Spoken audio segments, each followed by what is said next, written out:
3 tournaments goes to points. So the top 2 teams from those 3 tournaments are going to advance to the nationals. Yeah, it's just say National Rugby 7 Championship. Do me a favor, if you don't mind, like watching, like, he's way too loud or he's way too quiet, people are saying that. Yeah. And let me know. Yeah, I'll keep an eye. I'll listen on headphones too. Okay. So we are. We're up. If you want to.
All right, well, if you're just tuning in, welcome to our webcast here, live webcast of the WEF Sevens Championships here at Dick's Sporting Goods Park, Denver, Colorado. I'm Pat Clifton of RugbyMag.com and Rugby Magazine. I'll be running solo, so if I trip over my words, forgive me. If you're just tuning in, as I said, it's been a long day of rugby so far. Beautiful day here at Dick's Sporting Goods Park. We're now in the stadium. There are fans here, believe it or not. You probably won't see them on camera because they're sitting in the shaded area on the other side of the stadium. But we're about to take in one of the semifinals of the Qualifier division. You got We Rugby in white out of suburban Houston, getting ready to kick off against the Glendale Raptors. Basically what's at stake here is both teams need to really win to kind of bolster their nationals qualification resumes. What it boils down to is if We Rugby wins, they're in. They're going to nationals either as the 1 or 2 seed from the West, and if Glendale loses, they're out. So Glendale needs to win, and We Rugby could really use a win. That's Justin Paga taking the line out. You got two contrasting styles here. Glendale is a lot more confrontational. They got some bigger, burlier guys running the ball like Chad London there. And We Rugby relies a little bit more on structure and ball movement.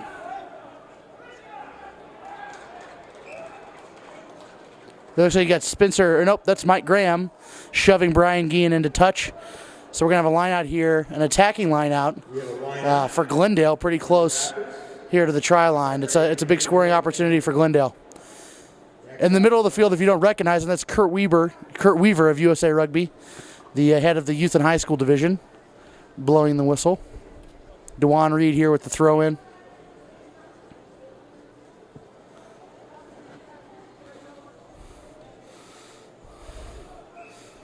Got a knock on there. Paseli Runakama, Glendale's fly half.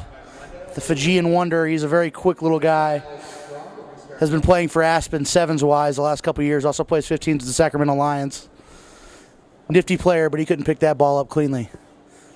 So, spoiled as a scoring opportunity for Glendale. And now We Rugby has a chance to go the other way. That's Zinzan Ellen Puttock there at fly half for We Rugby. Hunter Leland, former All-American at Texas A&M at center, and Brian Guillen, another Texas A&M stud, on the wing. Referees penalize the exiles for holding on to the ball in the tackle. Glendale takes a quick tap. It's DeJuan Reed's pretty dangerous on the quick tap in sevens. He's extremely elusive side to side. Doesn't have great straightaway speed, but he is hard to tackle, and he picks up the quick tap there after We Rugby gets caught for holding on to the ball in the tackle and scores. Let's try the match. Glendale goes up 5-0, pending the 2-point conversion attempt. Glendale obviously is from suburban Denver. They would love to get a win here in front of a semi-friendly crowd. And they have had not a ton of seven success in their short history. And I know that's something Coach Andre Sneeman and the Glendale coaching staff want to kind of remedy. It's Mike Graham with the conversion kick from the touch line. No good. 5-0 Glendale. Kick is no good. Got about 4.5 minutes to play. 5. Woodland, nil. Glendale will be kicking off to restart play here. Glendale was pretty dominant in pool play, putting up some very impressive scores where We Rugby got off to a little bit of a slower start. Only winning by 2 over Kansas City United, one of the not-so-decorated teams on the circuit.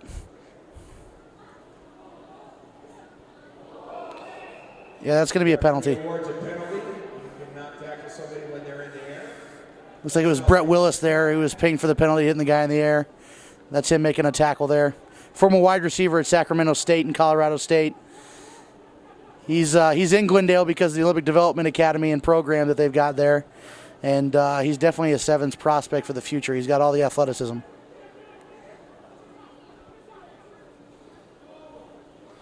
There's Chris Saint, former Penn State All-American. And here's Sean Potgieter. He's really... We Rugby's got 2 big guys, essentially Sean Potgieter and Alfred Karanavalu. This is Alfred Karanavalu right here, about to make the quick tap. Longtime Maryland Exiles player. Those 2 guys really bring the physicality and strength for We. That's Stain Bernard on the wing.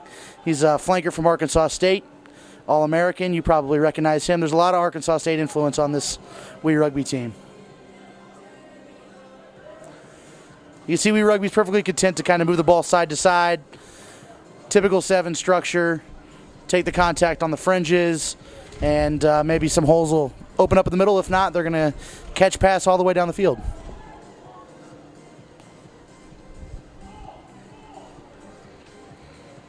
No contest there at the ruck from Glendale. It seemed like that might have been a prime opportunity. Hunter Leland wiggling his way a little closer to the try line. Alfred going for it. Stymied there by defense, by the defense of Glendale. Uh-oh, handling error. Good patient defense by Glendale.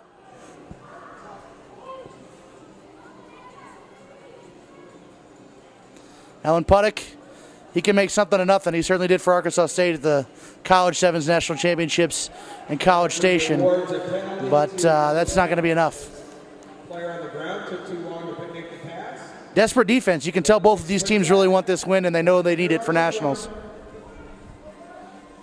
Willis, look for him to try and take the corner. Nope. He's got the speed to, but he'd prefer take the gap in the middle of the field. Ellen Puttock whiffs, and he's in clean. No one's even close to trying to catch him. This is going to put Glendale up 10-0, most likely 12-0. And Willis is going to take a sweet time getting under the post and touching it down. Certainly is right.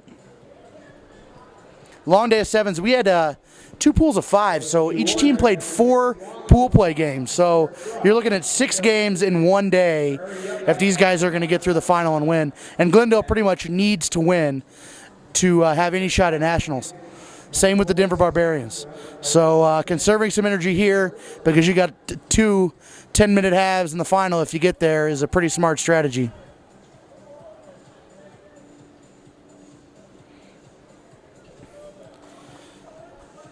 Graham again to take the kick, taking his time. Kurt Weaver's checking his watch. Make sure he didn't take too much time.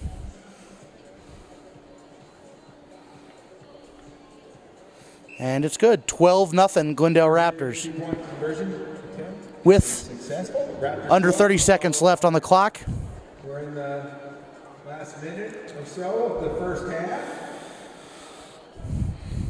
Let's see if Wee Rugby rallies anything. Like I said earlier in the day, they were down 21-0 to Kansas City United. United's only won 1 game on the series all summer. And they were down 21-0, down 26-19 at the end of the game, rallied to come back. So they've been able to score the tries when they needed to. To sneak one in here before the half would be pretty important. And you can hear the players echoing that same conversation from the field.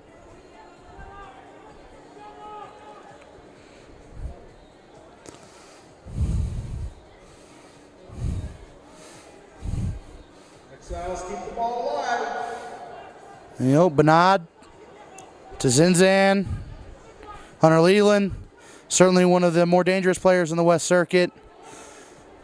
There's a big hole there if Zinzan can get the ball out. And to Bernard, his support needs to come in a little quicker. Good job to contest the ball by Glendale. Pops out. Raptors got the ball. I think that's Spencer Scott who got in there and pried that ball out. And now it's Pacelli Runakama. That was Preston Bryant, sorry, who got in there and won that ball for Glendale. And Pex is going to use the usual Fijian flair to circle the goalposts, take forever, find the perfect spot of grass to touch the ball down. He's having fun if no one else is. I believe this is going to be halftime here. Let's wait for the extra. So 17-0 before the kick. And Glendale certainly looks like they're on Next up, folks, we have a warpath towards nationals. Kansas City Blues in the second semifinal for the Western. Wee Rugby certainly has the ability to score quickly, and it will in the second half. I expect to see Dean Garicki, another Arkansas State Red Wolf, stand out to an All-American to come on in the second half. He's definitely got pace, can carry the ball a long way. Hunter Leland has looked dangerous pretty much every time he's touched the ball. He can carry the ball a long way, so we'll see what happens here in the second half. But Wee Rugby has the firepower to come back. Thank you. Score Glendale Raptors 19, Woodland Exiles 0, and half.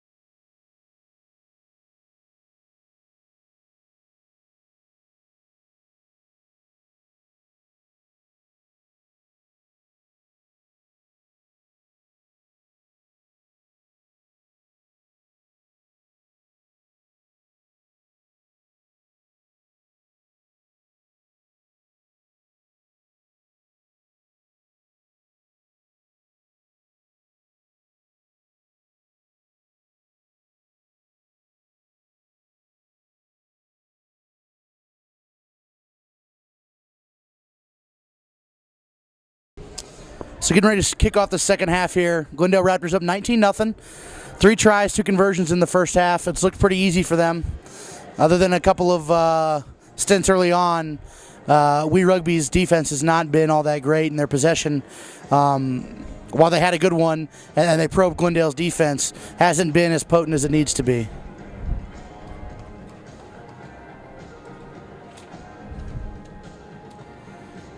As soon as Kurt Weaver scurries the warming up Denver Barbarians off the field, we'll get the second half going.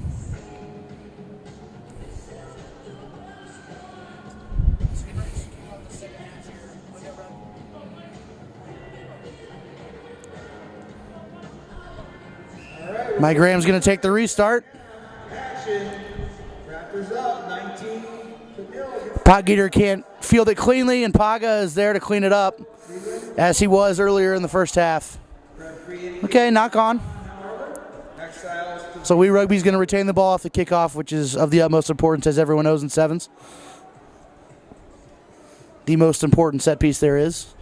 Scrums are important here too, so we'll see if Renacama can make Saint hurry here and make a mistake. A little bit. Some dirty ball coming out, but they pick it up. And now he doesn't have the out-and-out pace to really turn the corner on him, but he's definitely a smart ball carrier. And here's Saint, who's been a little enterprising, if not effective. To Potgieter. Step from an 8-man. It's not going to make a big hole. Nice shot up by Preston Bryan. Preston Bryan is a former Zimbabwean age grade player. Really promising guy. He was really kind of brought over by the USA Rugby Sevens national team setup to see what he had to offer, given that he was an American qualifying kid. And while he hasn't earned a Sevens contract, he is still very, very young, very good, very physical. Making another tackle there, and he's a guy to keep an eye out on in terms of contracts going forward.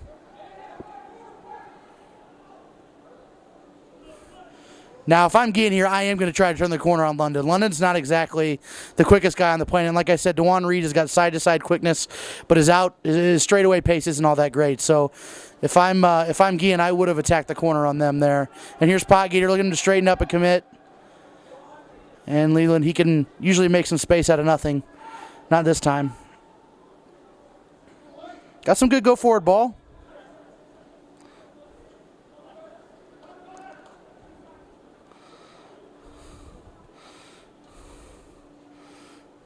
We Rugby's starting to be a little more aggressive here in terms of attacking the field, not just on the fringes, but in the middle of this half. Something they didn't do with great effectiveness in the first half. Stolen ball, DeJuan Reed. Glendale wants to go the other way. London looks like a knock-on. So Woodlands are going to get or We Rugby, sorry, is going to get a attacking scrum here right around the 22. Got 3 subs coming on. Pat Sullivan's coming on, taking Alfred Koronavalu off. Dean Garicki's coming on. We got the South African speedster coming on, and then we're number 3 for We Rugby as well, taking some tired legs off. Looks like Guillen and Bernard are also coming off. Justin Paga's coming off for Glendale.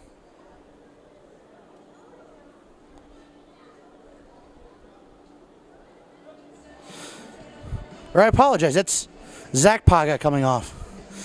I've been misidentifying Justin Paga as Zach Paga, or Zach Paga as Justin Paga this whole half. So now we'll have Justin Paga on the field. His brother Zach, former NFL fullback, is now off the field.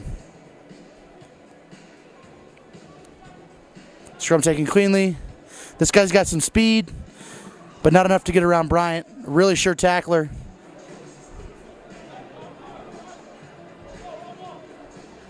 Some nice, cleanly won ball. You go straight hands here, I think you've got it. Sullivan's going to test it up the middle, though.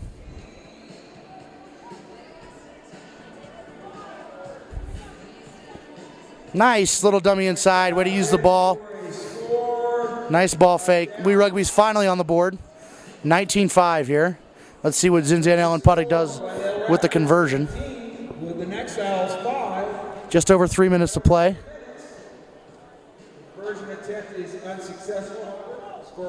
Conversion no good, 19-5.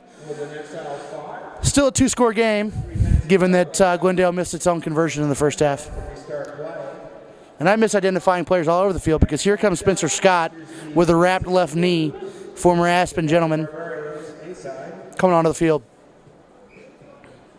Second semifinal for the Western Rugby Football Union men's qualifying division.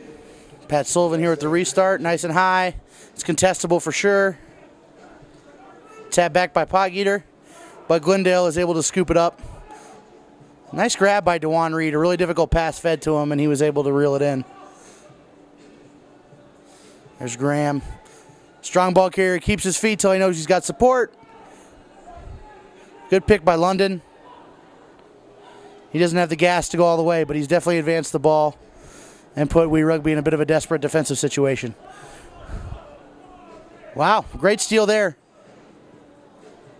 Leland to Sullivan, he gets this pass out. Zinzan should cut the corner here on Reed. He's faster than Reed.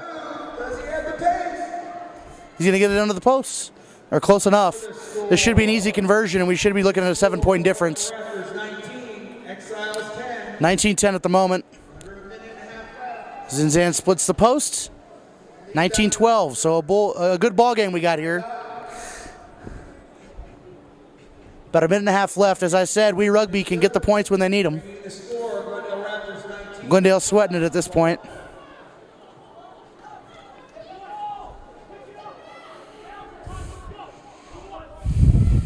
Mike Graham urging his Raptors to pick it up right now. It's either score some points and play some defense now, or they're not going to nationals. Over a minute. We're kicking off to the blue team, the Raptors. Good take there by Glendale. They're going to want to take some possession, work the ball side to side, kill clock while also, being aggressive. Nice. Bryant with a few cutbacks. A risky offload, but they get away with it. Raptors through. Little chip ahead. There you go. Graham with a kick across. There's Paga picking it up. They're effectively killing clock and advancing the ball down the field, which is the plan. Try. Glendale goes up. Looks like Mike Graham that scored. That's probably the game killer right there, 24-12. Winning seconds of this match. We got 10 seconds left. There's not going to be enough time for two kickoffs if there's one, and it's a two-score game. So Glendale's going to advance to the championship and hold on to their hopes of advancing to nationals, while We Rugby's got to kind of sit back and see what happens here. The third place game will be of utmost importance. Champion gets 6 points in this. Runner-up gets 4. Third place gets 2. Fourth place gets 1. And right now you've got We Rugby and the Kansas City Blues tied with 8 points.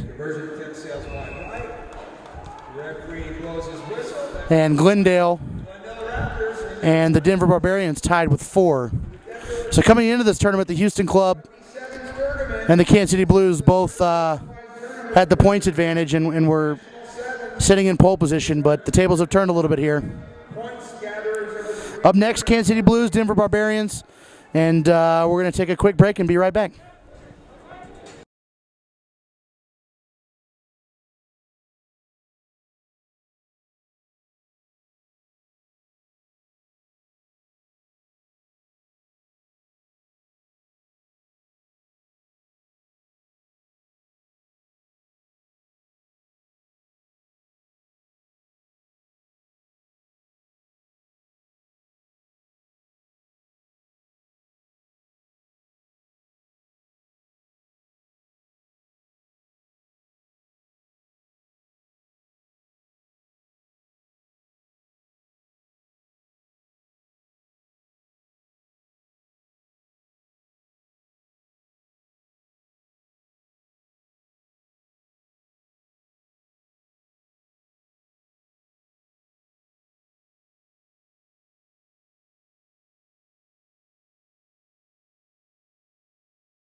Here we go. We're ready for kickoff. Max Diasheval is at midfield here. He's going to kick off for the Denver Barbarians. Blues looking to retain the restart. They got a really good restart operator in Kevin Schwartz. He's wearing number 1 here, and he's the guy who takes the ball. He's really good in this that part of the game.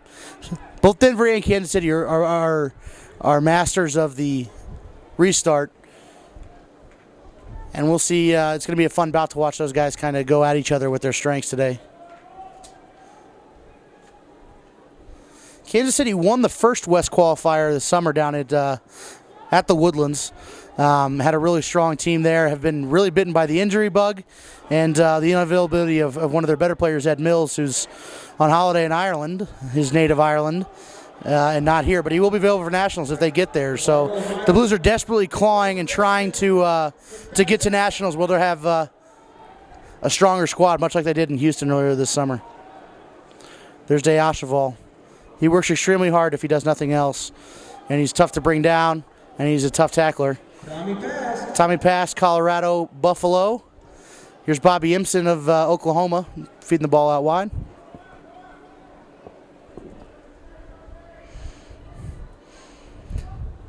Nice contested tackle in the corner. Penalty to Denver. The Blues slopping the ball up illegally at the breakdown. Leo Berard blows it up, and this is a very high percentage play here. It should be at least about 10 meters out. Penalty play. Barbos take the contact. Max, like I said, he's a tough character. If he's only got 5 meters to go, you should probably bet on him. And he goes in and carries it in. 5-0 right now to Denver. Be a tough conversion, but he's got a good boot, so it's certainly not out of his reach.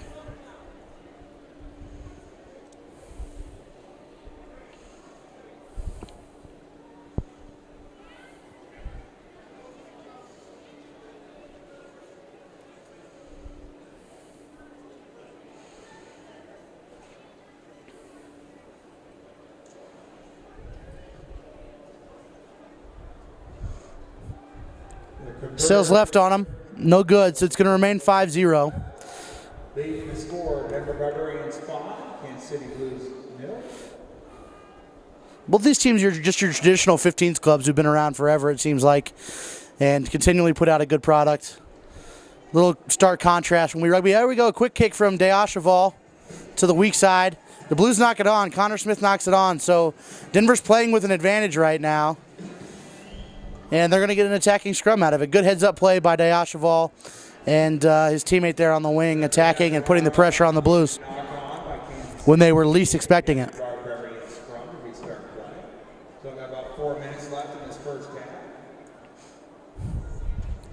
If you didn't overhear the PA announcer, we got about 4 minutes left in the half.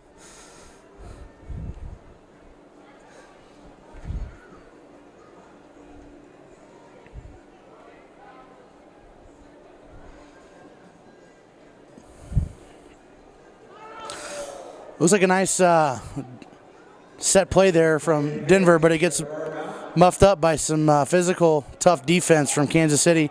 Here's Michael Baska, just a freshman at Arkansas State this last year. Really impressive young player. He's definitely going to be a part of their program, a big part of their program going forward, and a big part of the Kansas City Blues' future, they hope. He comes out of St. Thomas Aquinas High School there in local Kansas City, one of the Blues affiliate youth programs and certainly one of the better high school programs in the country. And he's contributing here to a very established team as a young kid.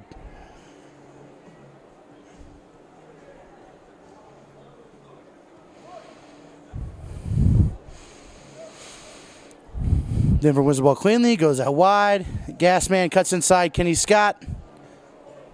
That's a win. Anytime you can get past that last shoulder, the defender, you're going to consider that a win. Diasheval spinning back. Impson's a pretty exciting player. He played really well in the Collegiate Rugby Championship on NBC a couple of years ago. And he can cut, he can move. He's your typical 7 scrum half. He can make a play out of what seems like not a lot of room, and he does it there. Oh, ill-advised pass. Kevin Schwartz picks it off. Not sure he's got the room. This guy plays some lock in 15s just because the Blues are a little small in the pack, or at least they were this spring. And he's turned the tables a little bit. He's got some pace. He doesn't have that starting acceleration, but his top end speed is pretty darn good. But he makes a mistake there. Certainly makes a mistake. Throws away a good opportunity. Okay. Got advantage here. It looks like a penalty advantage to the Denver. Little mischievous play at the breakdown from Kansas City. Nice saving tackle there by David McDonough. Logan Collins, the Denver Barbarians 15's captain. Too strong. Too fast, too strong. He'll center it. Denver's starting much like their crosstown rivals Glendale did in the other semifinal. Looking very determined to get back to nationals. 10-0 at the moment. 12-0 pending the conversion attempt by Max de Oshaval. If Glendale and Denver make it to the final here, which certainly looks like a possibility, it's going to be very fun to watch. These two teams really don't like each other, depending on who you talk to. They'll either admit that or not, but it's the fact of the matter that they don't really get along. They've traded players back and forth. Their old boys have some venom for each other, it seems like, and really Denver's got most of the old boys, but Glendale's got some gentlemen there too who help administrate the club that draw the ire of the Barbos. It'll be a lot of fun to watch. Both of them playing for absolutely everything, 20 minutes, leaving nothing on the field. Leaving everything on the field, rather.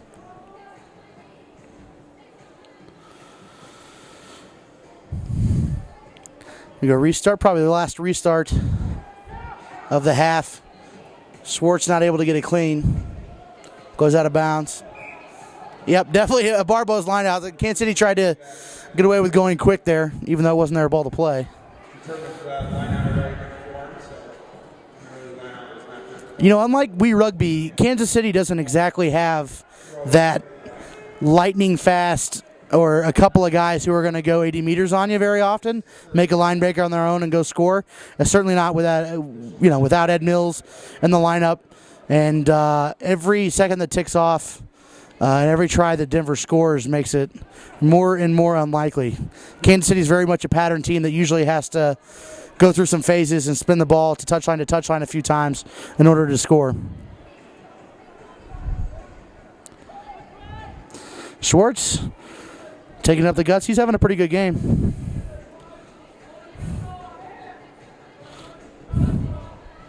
There's the Blues forward who's been pinged a couple of times for some costly penalties. Takes it into contact. Doesn't work out well for Kansas City. Turnover to Denver, and we've got halftime. 12-0 to Denver at halftime. Kansas City behind it a little bit. They look a little bit winded. We'll see what they can come up with in the second half. We'll be right back.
In addition, we'd like to congratulate. All right, here we go. Getting ready to kick off the second half. See if the Blues got a comeback in them. Looks like a few changes for the Barbos. Ben Hapapuro on, longtime Barbarian forward. They like to put him on the wing, let him get a stiff arm out, use it to fend off and score some tries. He's over here on the left wing by himself. recently joined the Air Force, so he's been his availability's been kind of spotty, but he's certainly a good player and he knows the system. Jake Humphrey also on, wearing number 12. Big, strong, physical man for Denver. Maybe their most elder veteran on the field. Tommy Pask, nice little run up the sideline. Fend, waits for his support. Got a shooter for Kansas City. Connor Smith shoots up.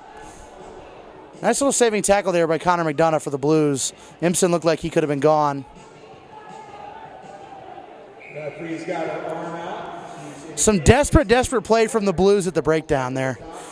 You had Baskin and Connor Smith both seemingly diving over in that breakdown, and they're desperate to make a play, but in being that way, they're giving the ball up to Denver in crucial areas. No sweep. The Oshaval sees it, catches, dots.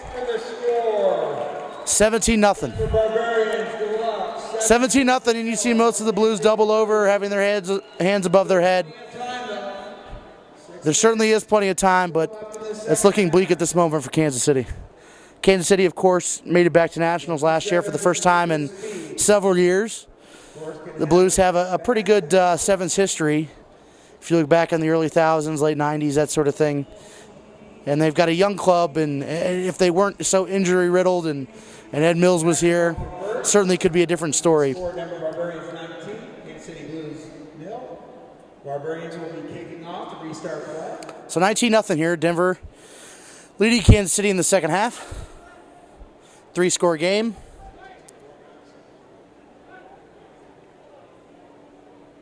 I guess if you had to look at one guy who's going to go the furthest for the Blues, it's going to be Kenny Scott. He usually, when he does score, it's out of the pattern. When they've worked an overload, he's got long arms, a long stride, and he gets, probably 20 or 30 meters of sprinting in front of him before he gets challenged. But if there's a guy who's gonna break it all the way, it could be him, or even Kevin Schwartz. He's challenged the Denver Barbarian defense up the middle a couple of times, and it's worked out well.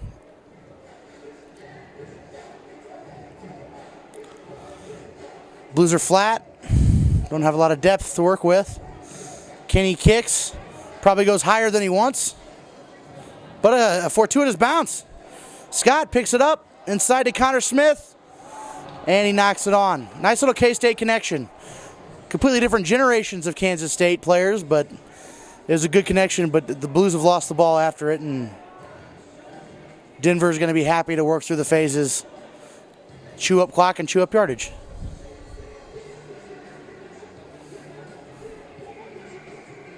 Again, no release of the breakdown. Blues English forward has been the cause of at least 3 or 4 penalties this game. Some early ones that were very costly too. Hapapuro into contact. Logan Collins is a big, strong man. He draws the attention of Schwartz, passes it out. Not a clean pass to Humphreys, so we're going to have the ball brought back for a scrum for the Blues. Got about 3.5 minutes left here. Denver leads 19-0 still. Kansas City Blues 0. Winner advances to play in the final. Kenny Scott comes off. Loser will play for third. So does Max Oshawa for Denver. Of course, Denver's been missing this season Taylor Howden. Very good player for them, 15s and 7s. He is currently in Israel at the Maccabi Games, representing the United States. Helped lead them to a 7s gold medal. And now they're working on a 15s gold medal over there, hopefully. Nice hook for Denver. Let's see what Hapapuro does here. Looks to impose the will. Likes the stiff arm. Keeps his feet just long enough for Humphrey to get there. Good counter ruck from Smith. Good low center of gravity. Blows a bigger, stronger Humphrey off the ball. But Denver retains possession nonetheless.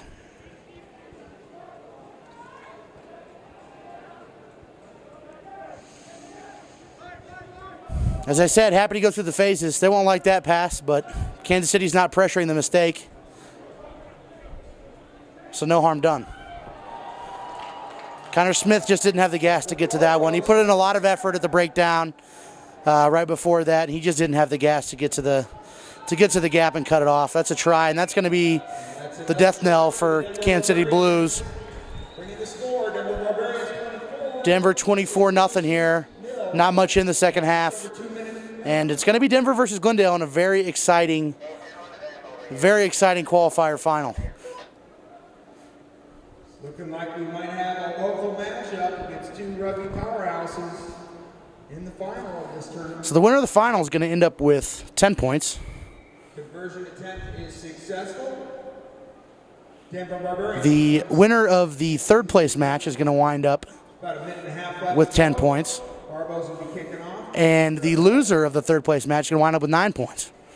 So you're looking at a scenario where in second place is going to wind up with 8 points. So you look at a scenario where it's going to be the champion and the third place teams advancing to nationals. They'll be tied in points, so you'll go to a head-to-head in the series advantage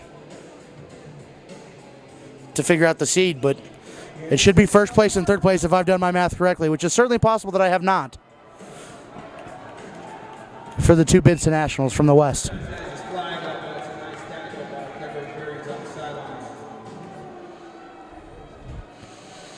Kansas City just hasn't been able to get into the flow of things quite yet.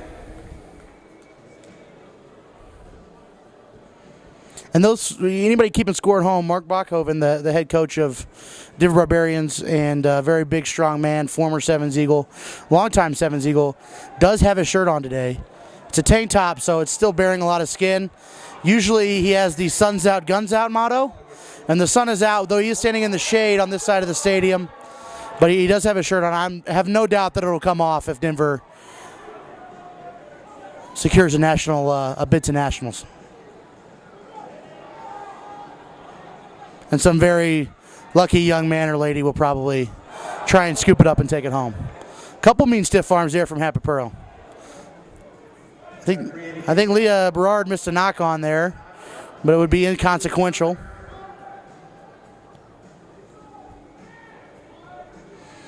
I mean, in all fairness to the Blues, they really are down to, you're looking at guys that were really playing on their third team in tournaments just about a month ago. Playing here at Nationals because of unavailability and mostly because of injury. Nice offload. Dave McDonough, pride of Truman State University, with a really handy backdoor offload there, and it looks like Michael Bass is going to go in and score it. Could be the last play of the match, other than the 2-point conversion. He's taking his time. Baska certainly taking his sweet time. It's on the scoreboard, bringing the score, Denver Barbarians. There's a try. It's not going to matter. That's going to be your ball game. Denver Barbarians are going to win 26-5 and head into a grudge match, championship match with the rival Glendale Raptors. Pretty much a storybook ending to this tournament. It's going to be for one team. Couldn't have drawn it up any differently, any better if you've done it yourself. So going to be interesting to watch, and we'll be back with that. That's going to be the next game we'll have any commentary for. So come back with that and check out rugbymag.com and Rugby Magazine for your rugby news. We'll be right around 5:30. We're running a couple minutes late, but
All right, this match is the Collegiate division. It is for third place in the Denver Rugby 7 Collegiate division. It features Colorado State University versus CU Colorado Springs. CU Springs is a fairly new club. Looks like they're doing well in competition as of late.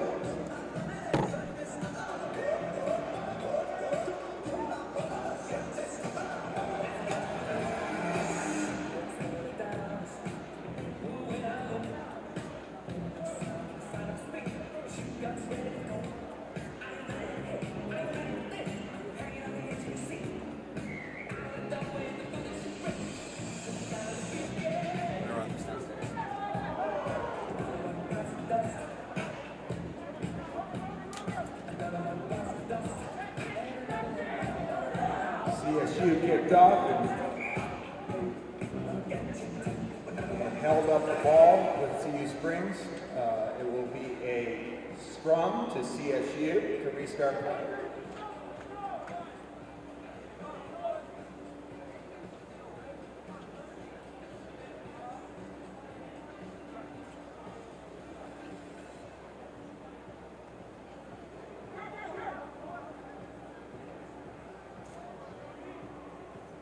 CU Springs on the burst.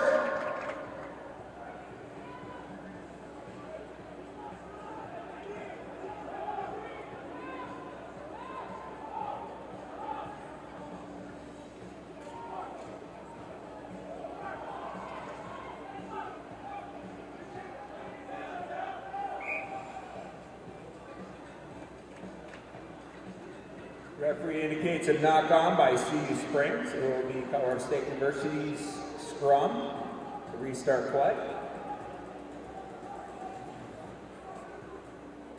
Next match due up after this match is the men's social division final. We're waiting to hear who made it through on that very competitive and large division in this tournament.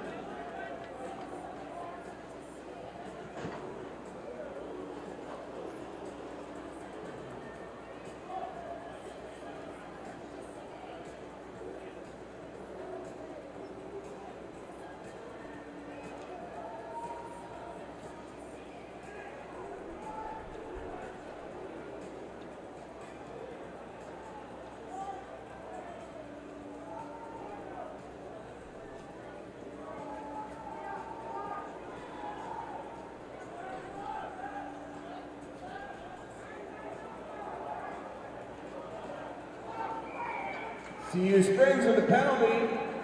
CSU called for not rolling away from the tackle, from their own ball. Quick pass out as he had the speed for the corner. Oh, drops the ball. Line ball still wide. The referee's blowing his whistle. It is a scrum. It's called a knock-on on CU Springs. It will be CSU put in on their own scrum from their own 5-meter line. Restart play.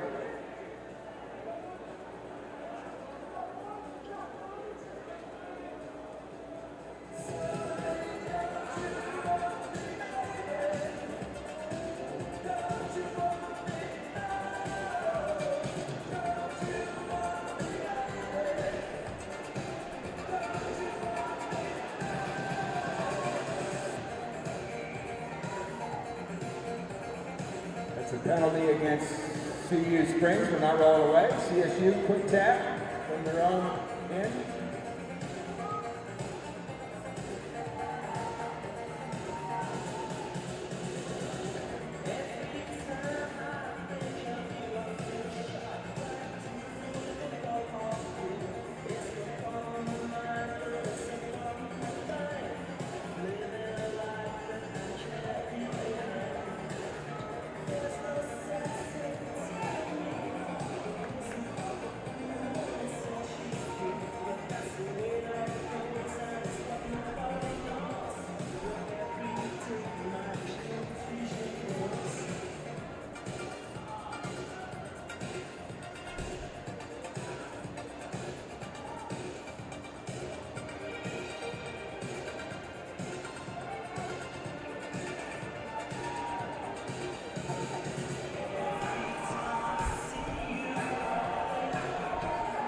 CSU on the break. Does he have the legs?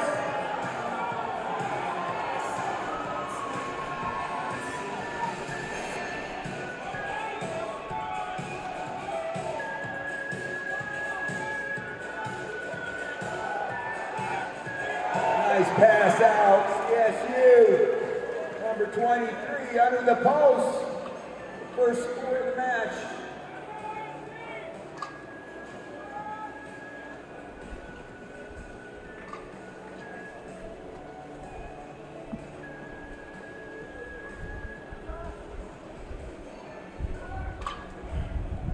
That was a lot of phases for CSU coming from their own end. Made their way all the way down the field for that score. Conversion attempt is successful, bringing the score, Colorado State University 7, Colorado University, Colorado Springs 0. We still have just under 2 minutes to go in this first half.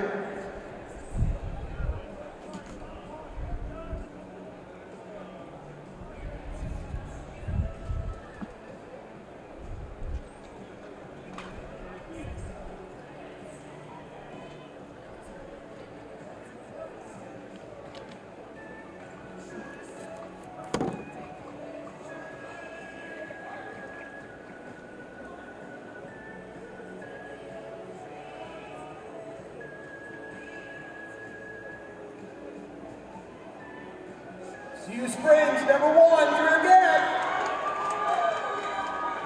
He might have the legs. Can he make it? What a try, right up from the kickoff.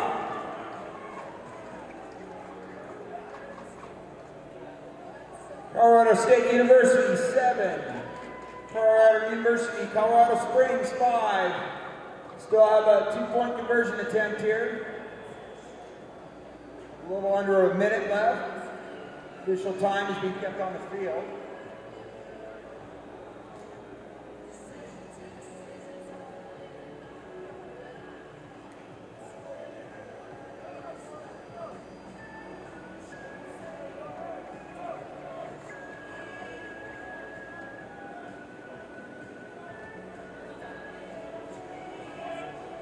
Was that kick? Kick was no good. Score remains Colorado State University 7, Colorado University, Colorado Springs 5. Springs kicking off.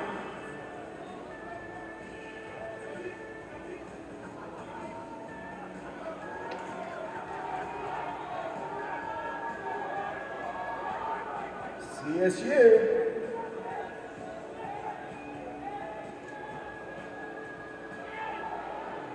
Oh, heartbreak. And that's the end of the first half. First half score, Colorado State University 7, Colorado University, Colorado Springs 5. Got a lot of action left here, folks.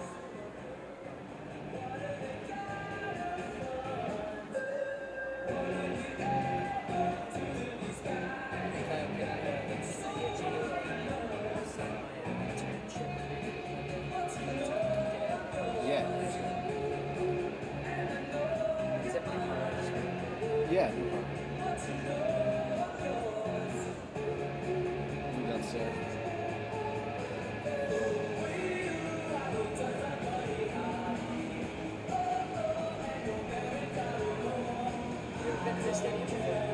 yeah. Pretty new, right? I don't know, it might have been earlier. I filmed here like 3 or 4 hours in a year now. I think it's been around before.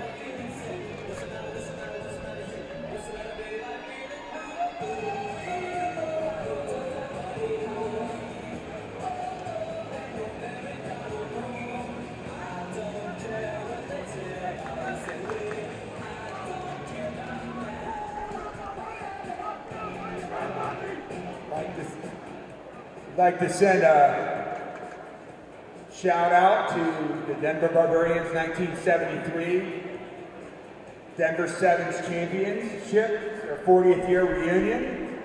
They won that 100 points to nil. Not 1 point was scored against them. Also like to send a shout out to some of our sponsors, Ticket Horse, Rhino USA, Enterprise Rent-A-Car, Panorama Orthopedics and Spine Center, Feel Better, Do More, Core Power Energy Drinks, Cliff Bar, G-Tox Hangover Blocker, Rocky Mountain Apparel, Three Lions World Football Club, Doubletree Denver and Doubletree Stapleton North, and finally Gold Masters 28 Productions, as well as Shapiro Chiropractic. Second half just started. Springs has got CSU pinned. Springs CSU coming out from their own end.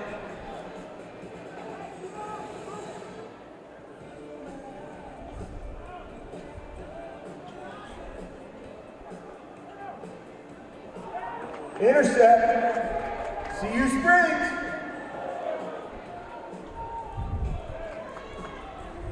And number 10 from CU Springs in for a score.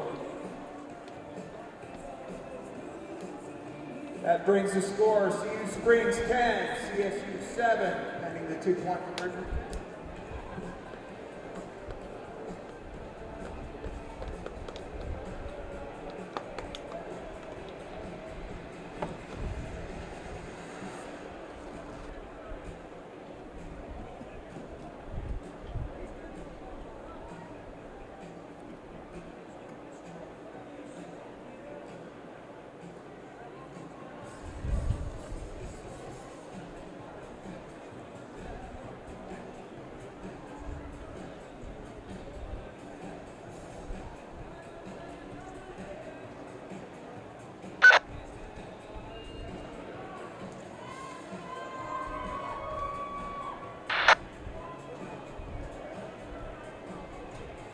Was that kick successful?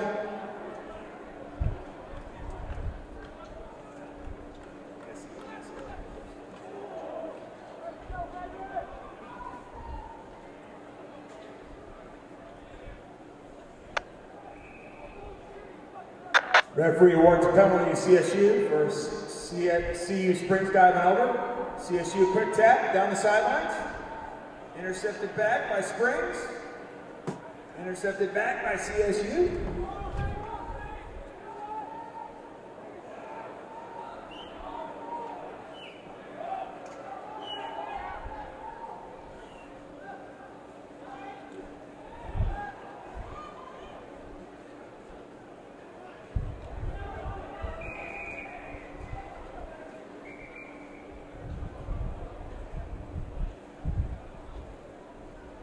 Referee's got time off on the field.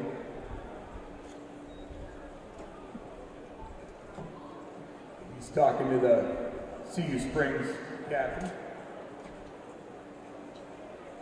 Or actually, he was just maybe given a little verbal warning. It looks like it is going to be a CSU penalty to restart play.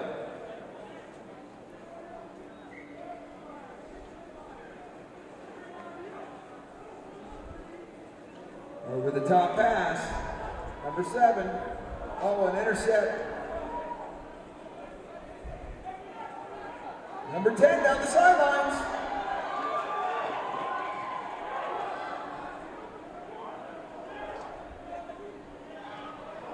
Oh. See you with the ball. There's some big hits out there. CSU. Down the sidelines. Oh, tackle from behind. Ball still live.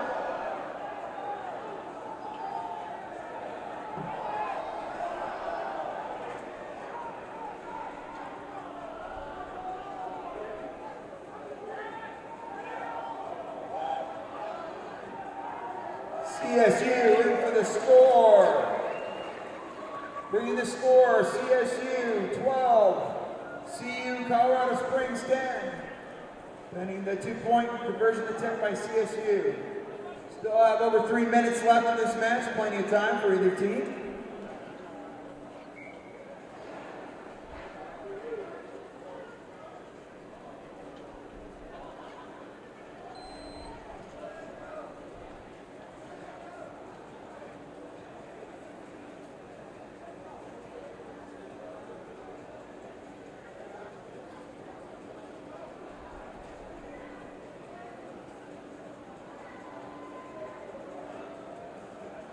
I believe that kick was good. Is that correct, touch judge?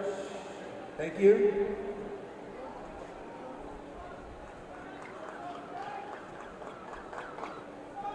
CSU is going to kick off to restart play. They're up by 4. We've got 2.5 minutes left. We've got the final of the men's social division up next.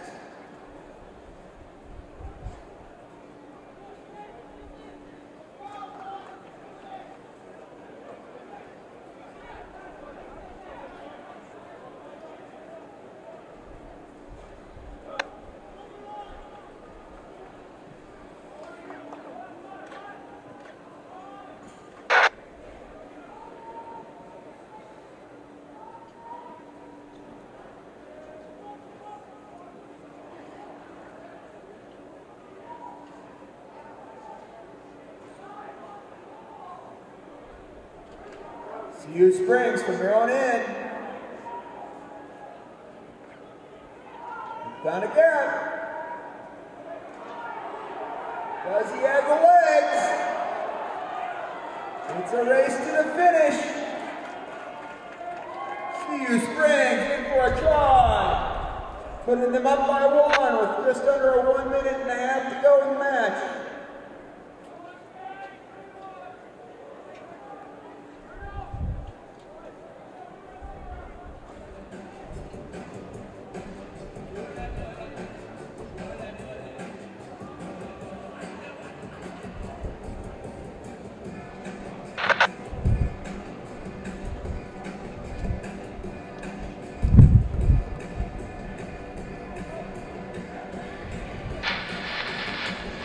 John, coming over here.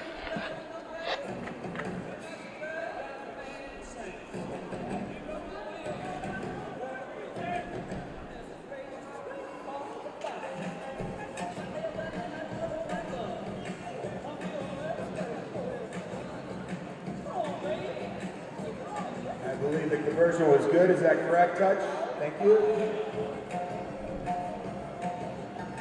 That brings the score. CU Colorado Springs 17, CSU 14. We have under a minute to play. Ball goes out on the bounce, it looks like.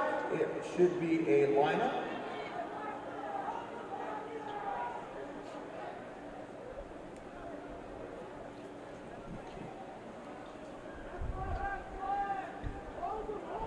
It should be a CSU lineout.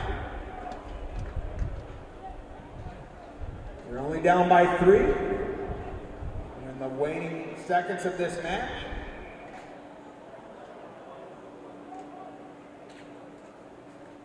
Referee blows his whistle. That is the final. We have CU Colorado Springs 17, Colorado State University 14.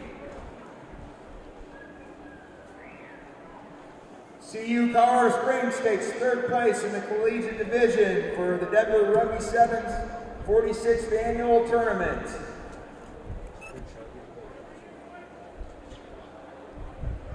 Next up, we have the final for the men's social division. It looks like it's the Glendale Raptors social team, I believe. Is that correct? Versus Boulders. Is that correct?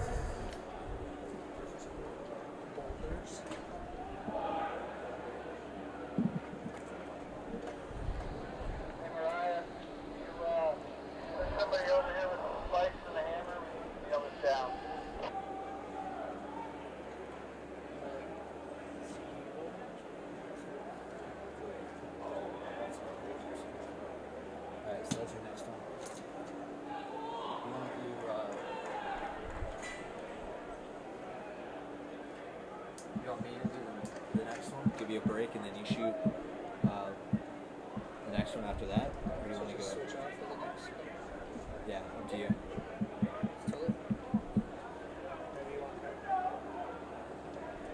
You want to do 2s and switchers or 1s and switch? We can do 1s. We'll do 1s.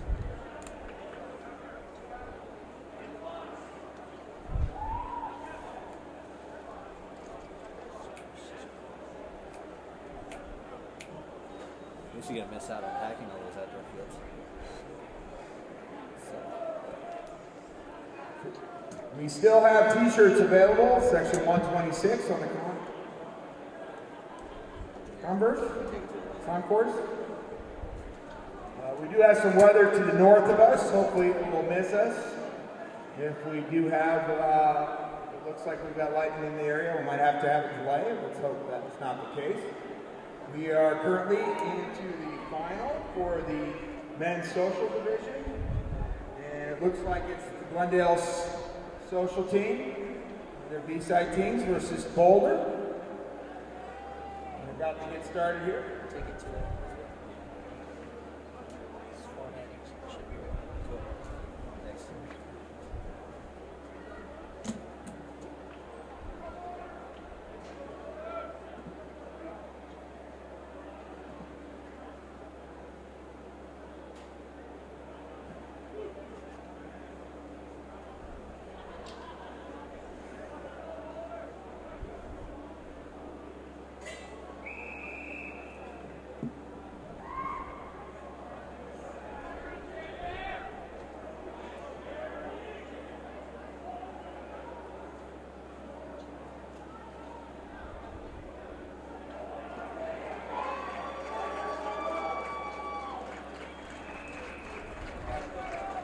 Boulder scores the first try of the match.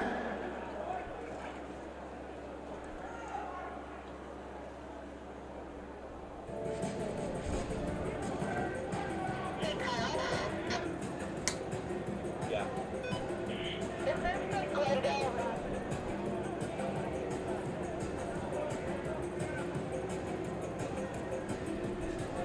Playing right now is Glendale and social. That you're talking about right now, or the one that I just... Yeah, it's champion of social. So it's a men's social division. So I think it's the Glendale distributors that he's at. What was that last one?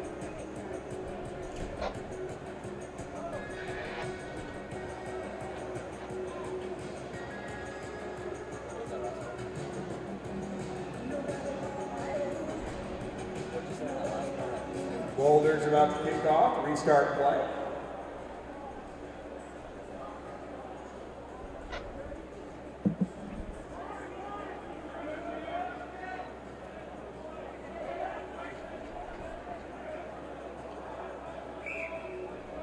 We had a knock on by Glendale first, followed by a knock on by Boulder. So the referee has brought play back to the original knock on. It will be a Boulder scrum, restart play. They're currently up 5-0 against the Glendale Raptors social side.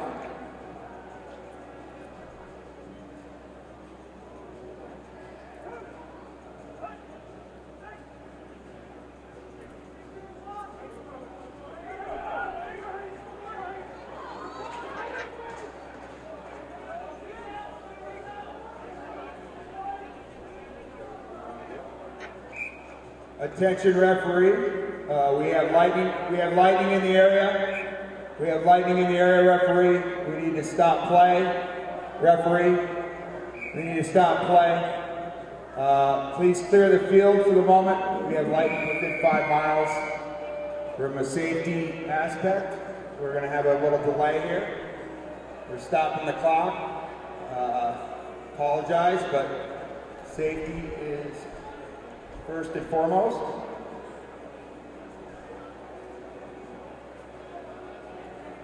We'll make an announcement. We're going to restart play.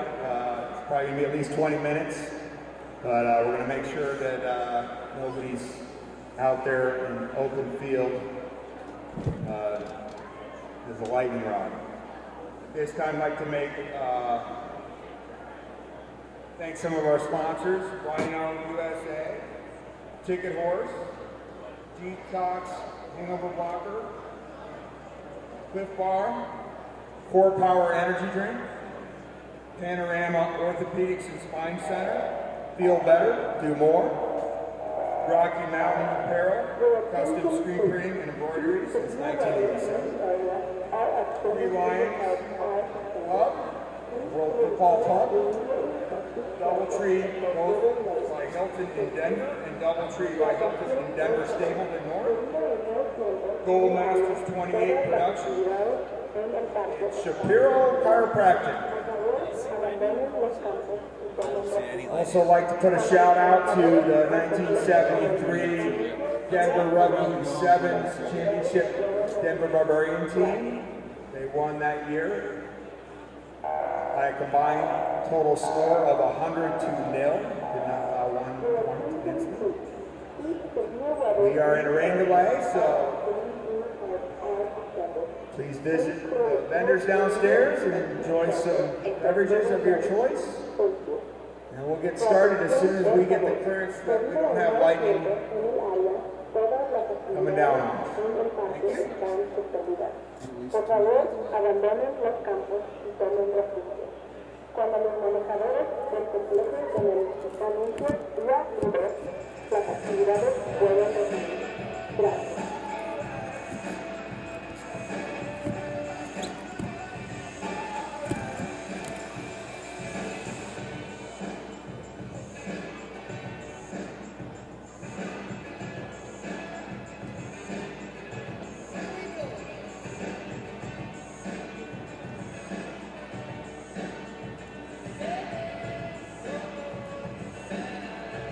Can we please have everyone off the field and underneath in the concourse so we have no one out there in the open? We do not want anyone hit by lightning, so please make your way underneath and out of harm's way for the moment. Thank you.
Raptors versus Boulder.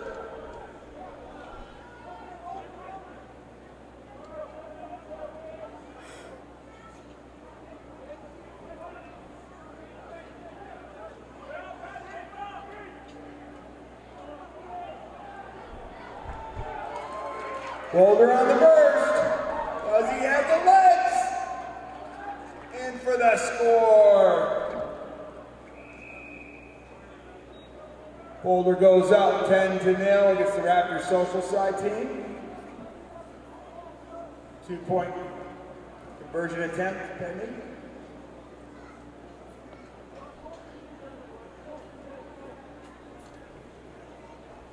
Kick is successful.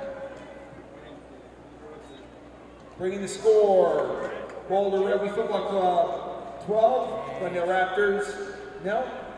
Still 3 minutes in the first half. A little over 3 minutes in the first half. Okay. How's it coming? I had a car, or I had a Coke explode in my car. Got too hot, blew it up. Boulder kicking off to Glendale. We start play. They just restarted. Referee indicates ball went backwards, live ball, Boulder's got the ball.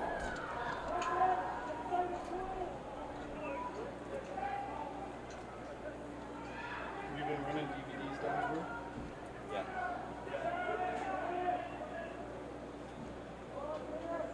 Did you get some good B-roll? Yeah.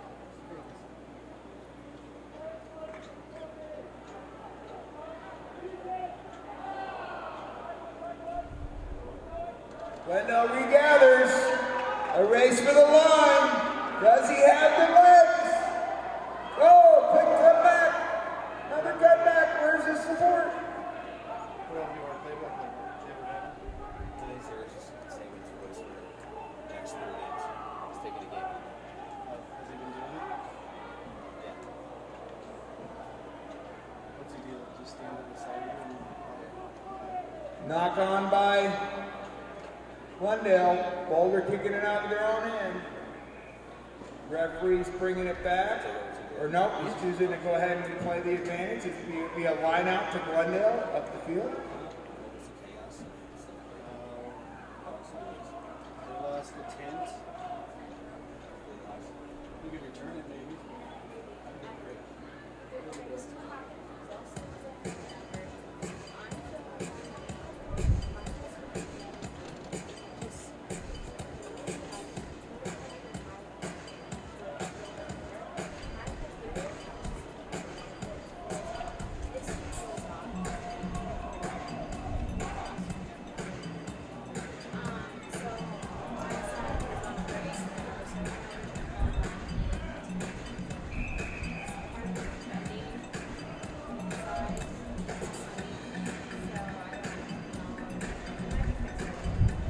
Try by Glendale.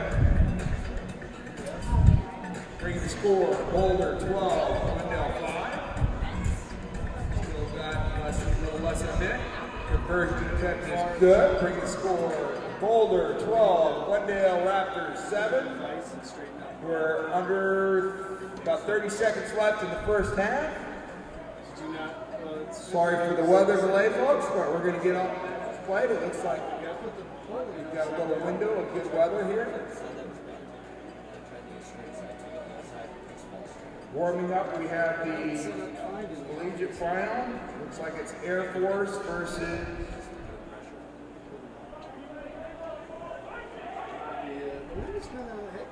Kansas City Collegiate, possibly.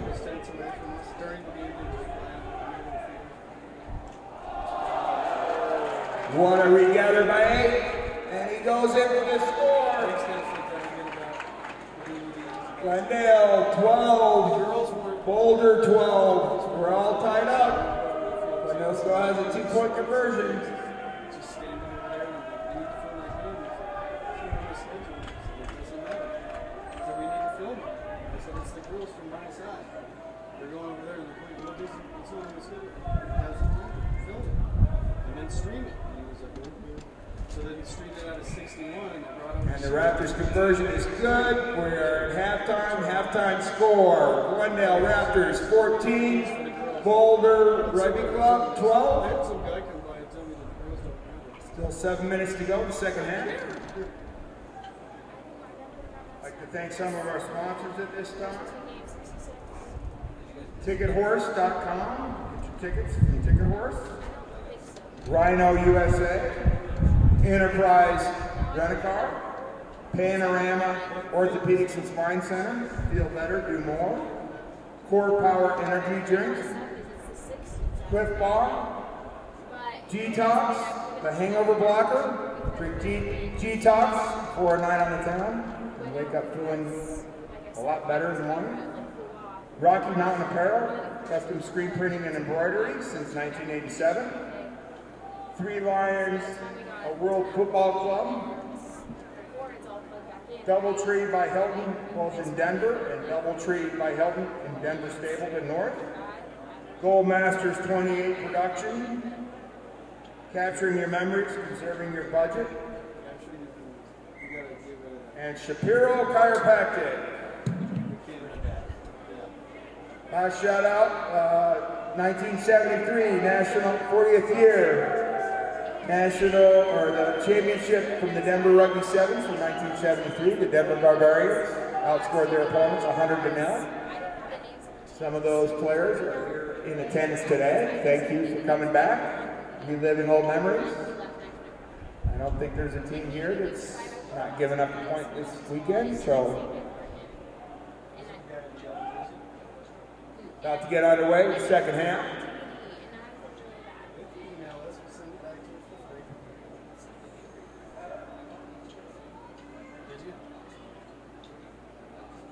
Glendale will be kicking off to Boulder.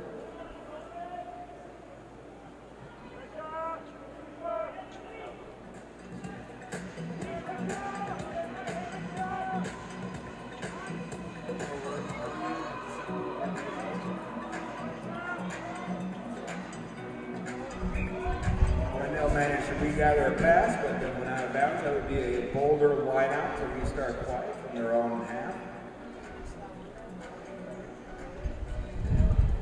Again, warming up in the next match. It looks like it's Air Force Academy today versus Kansas City Collegiates Blues. That's the final of the collegiate division. And then following that, we will have the third and fourth place for the men's Western Rugby Football Union qualifying division, and followed by the championship. Boulder on the burst.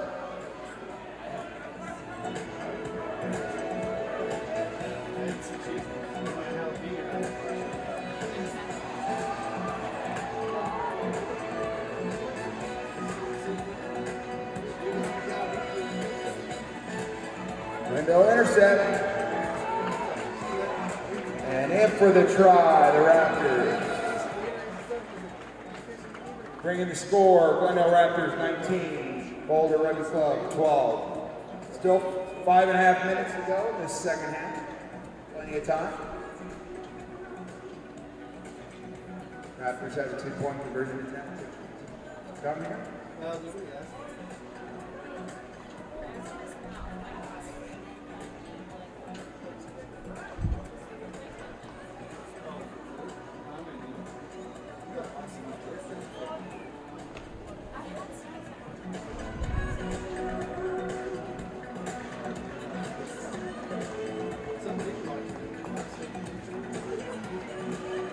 Conversion is good, bringing the score, Glendale Raptors 21, Boulder 12.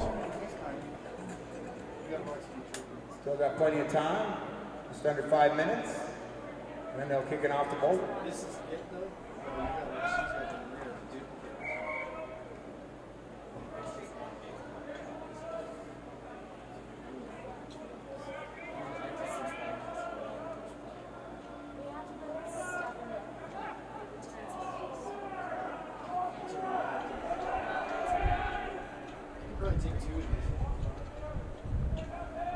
Glendale's running it out.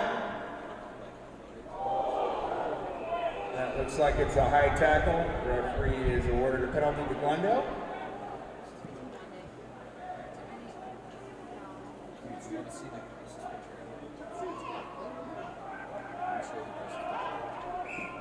Referee sees a knock on, ball went forward from the player's hand. It will be a Boulder scrum to restart play. It's at about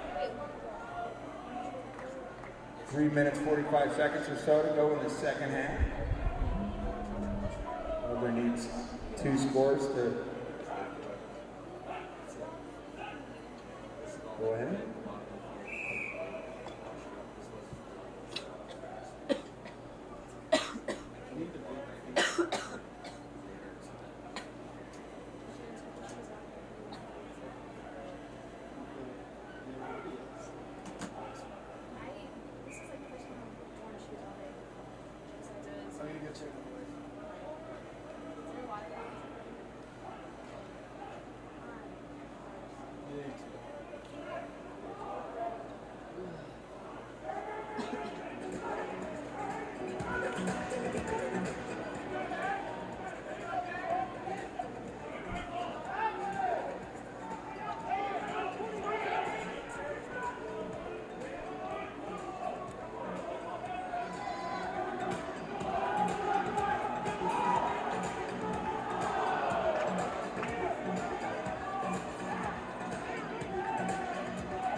Referee awards the try. Boulder goes back into contention.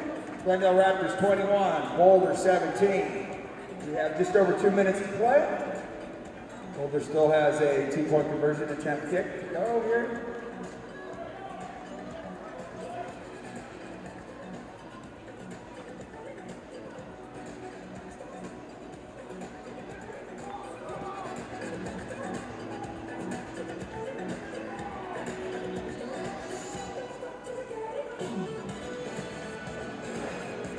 That kick is no good. I didn't see a flag raise. Score remains Glendale Raptors 21, Boulder 17. We're about a minute and a half to go. Official time is being kept by the referee on the field. Next up, we have the Collegiate Division Championship. Looks like it's Air Force versus Kansas City Collegiate Blue.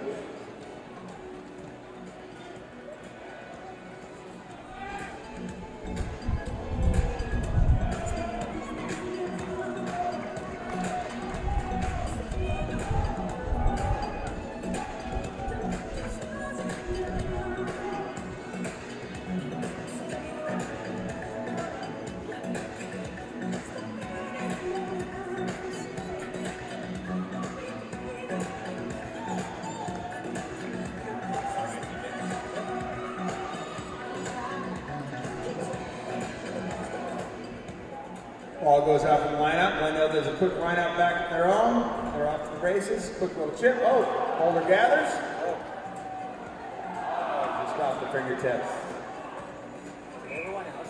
Referees called the knock on. It will be a Glendale Raptor scrum to restart play.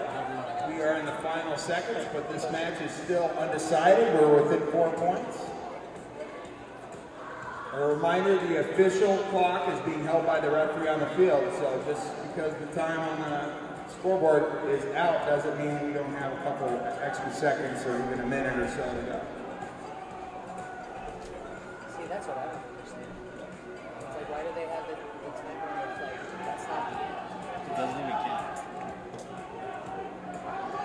Like, the official's time is over. Boulder on the burst, reverse pass. Still live. Some tenacious defense down there by the Raptors. Referee awards a penalty to Glendale. I believe he's calling offside. To Boulder. Boulder takes a quick tap. Glendale has an on-back 10. Referee advances to the 5-meter line. It's a Boulder penalty.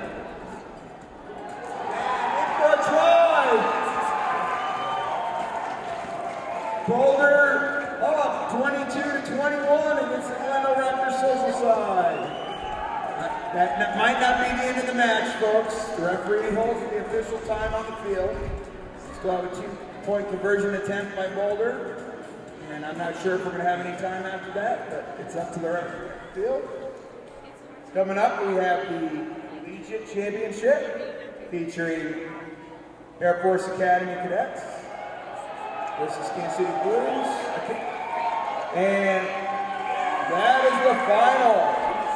Boulder wins 24, Glendale Raptors Social 21.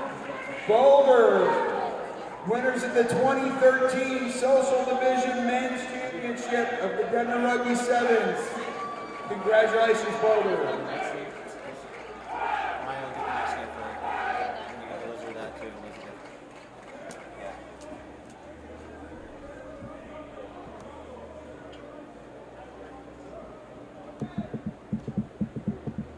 Or you want to do one more than one Ryan last year?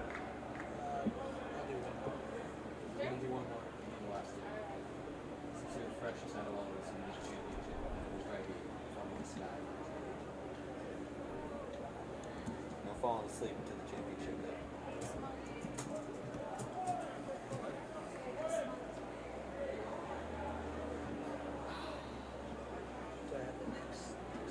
Yeah, 85. I don't know.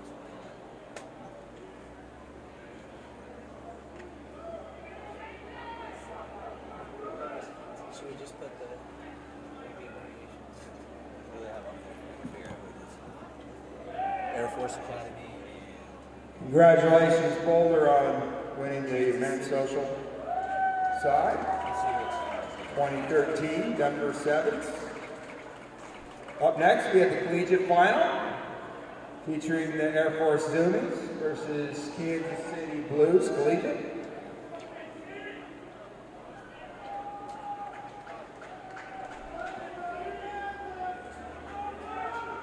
I'm not sure if Mrs. McGregor has picked up her purse, but it's being held at the main gate just inside by the security officer. So if you know Mrs. McGregor and she's missing a purse, please send her that way so she can recover her purse. I'll give you this in case you want. Did you guys want the elevator? It's like it's Zoomies kicking off to the Kansas City Blues Collegiate to start this match. You walk towards the stadium, like you're going to go out to center field. And if you're walking out towards the stadium, you'll see Elizabeth on the right, a little right of center.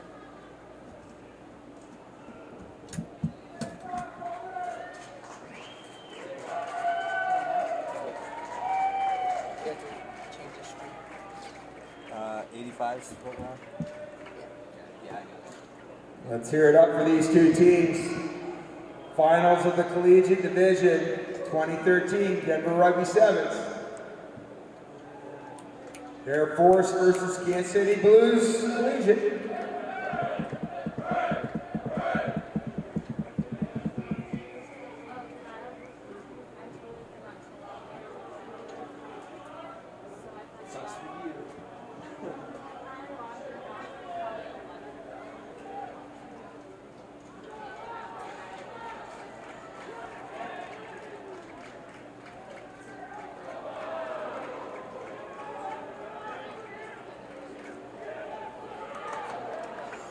Look at that speed. Does he have the legs? Number 18. He's looking for help.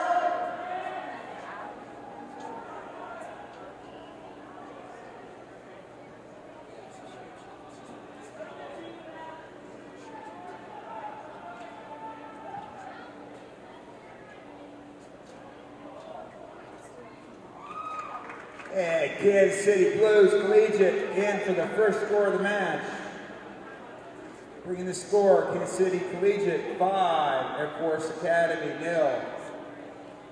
Just a minute into the match, and a 2-point conversion attempt about to take place here.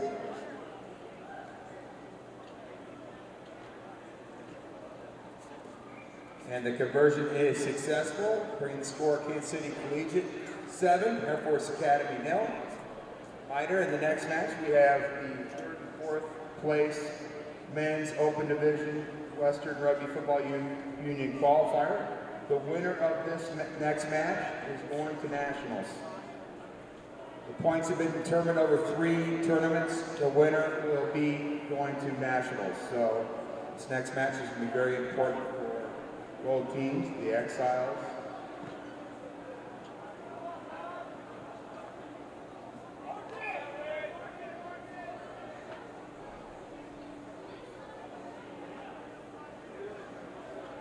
Exiles, Kansas City Blues are up next.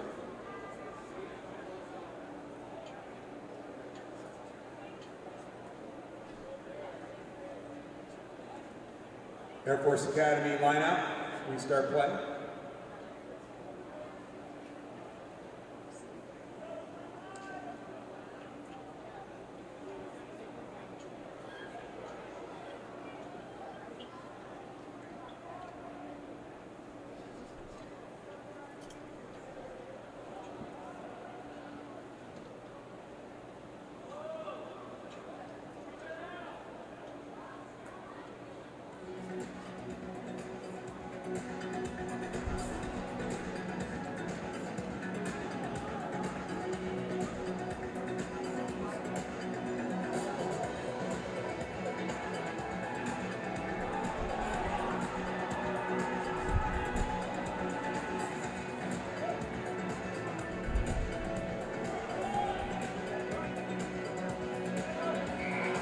Referee calls a penalty on Kansas City Blues Collegiate.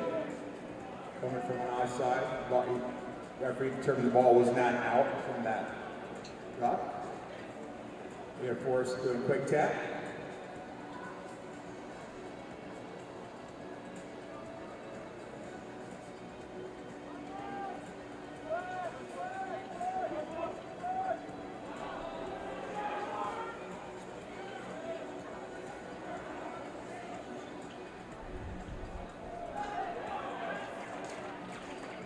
Air Force number 5 in for a try.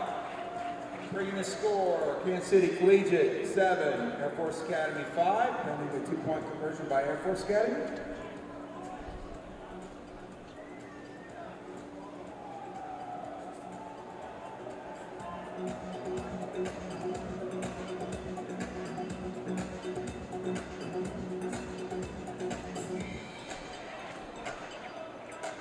Conversion attempt is successful. We're all tied up here, folks. Collegiate, 2013 Denver Sevens, tied up.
City Blues.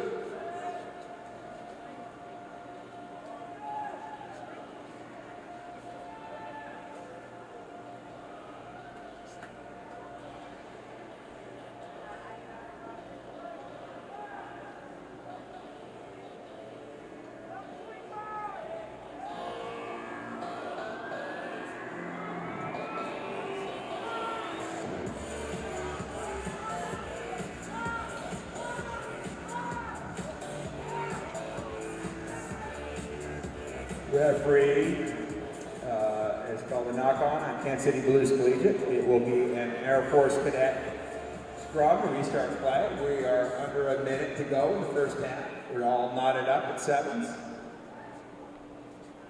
Playing sevens.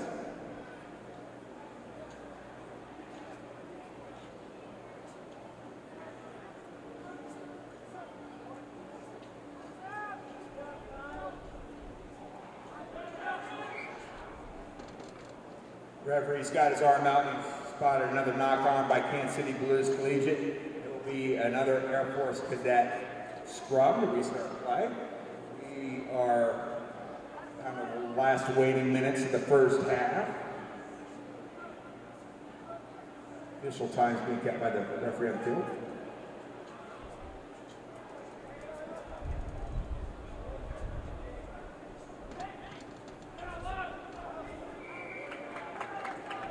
Referee awards Kansas City Blues Collegiate a penalty. Holding on the ball, once you have been tackled to the ground, you cannot continue to hold on to the ball. You have to release it, or you can pick it back up.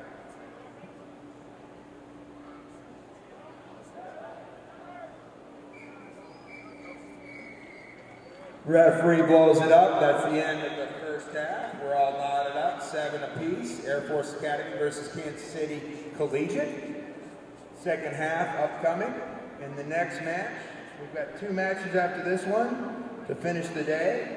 We have the Men's Open Western Rugby Football Union Qualifier for 3rd and 4th place. That match will feature the Kansas City Blues versus the Woodland Exiles. The winner of the match for this 3rd and 4th place will be going to nationals. The way this is determined, we've had 3 qualifying tournaments prior to this event, and the points have all racked up so that whoever wins this 3rd and 4th place match is going to go, and whoever wins the final is going to go.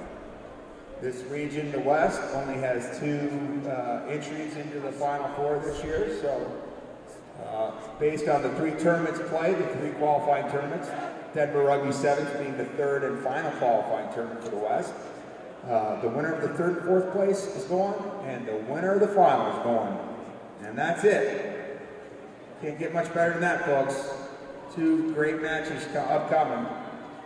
We still have a great match ahead of us. We still have a half to play for the Collegiate Championships, the Denver Sevens 2013 tournament, 46th year.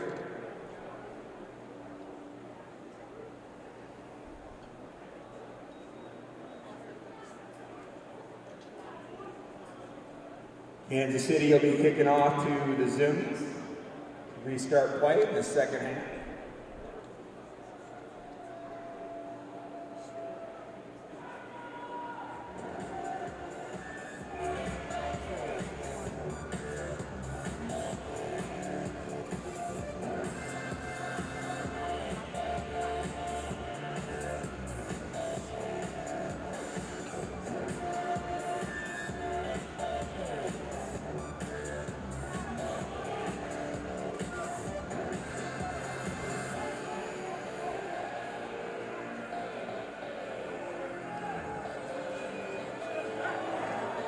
Air Force intercept, number 5.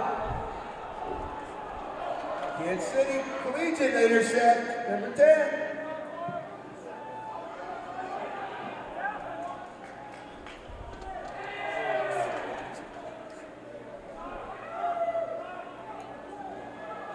Oh, we're back-to-back Air Force intercept.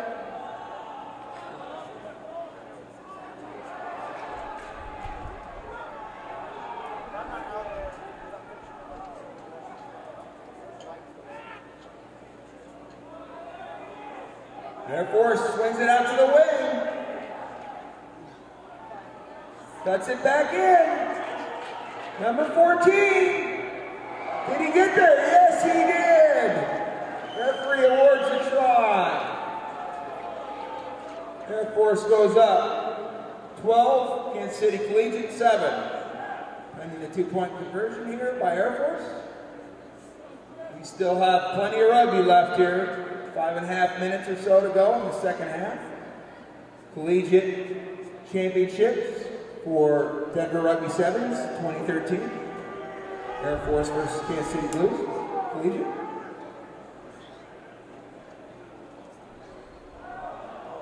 Oh, and the goalpost rejects the ball. The conversion is no good. Score remains. Air Force Academy 12, Kansas City Collegiate 7. Air Force will be restarting play by kicking off to Kansas City Blues Collegiate.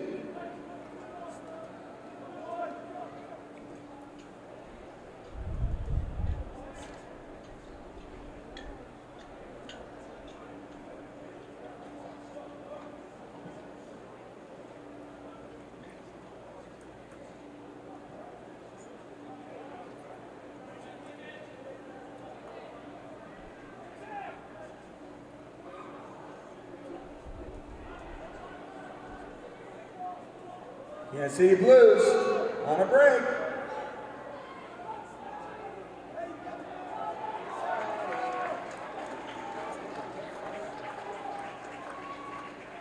And number 10 from Kansas City Collegiate Blues scored the try.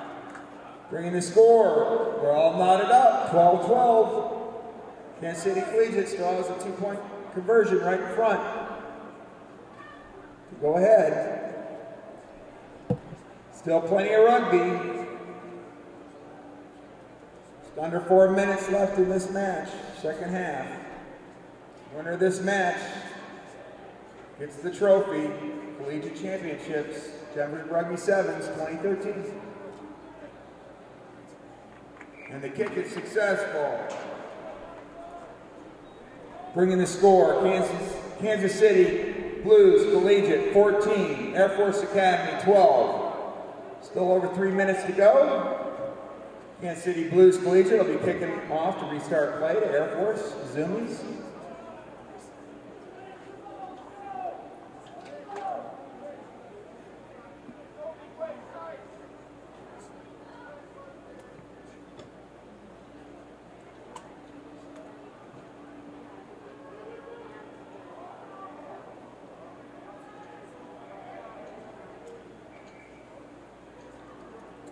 Referee has his arm out, indicating Kansas City Blues Collegiate knocked the ball on. It will be an Air Force scrum restart play. A little bit of pushing going on. Calmer heads are prevailing.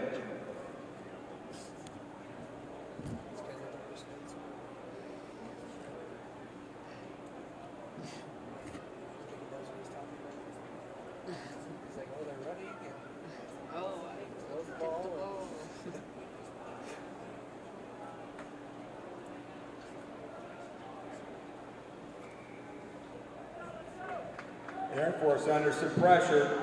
Kansas City Blues Collegiate line out to restart play here. We're currently up by 2. We've got about 2 minutes to go in this match.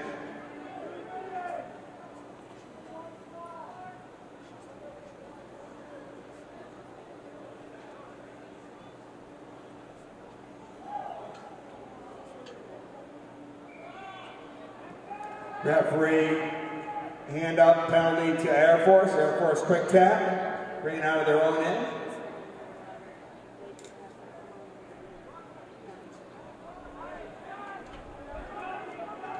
Kansas City Collegiate touches the ball, number 2 in for a score. Kansas City Collegiate Blues up 19-12. Still have a 2-point conversion attempt to go. We still have plenty of time, about a minute or so plus to go. This kick could be huge.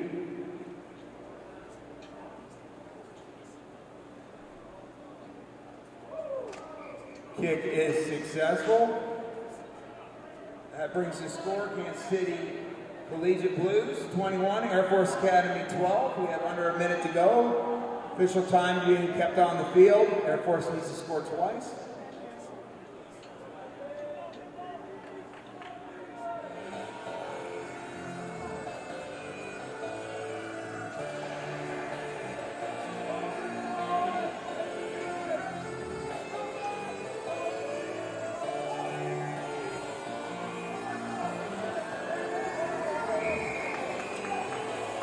Referee has his hand up for holding on.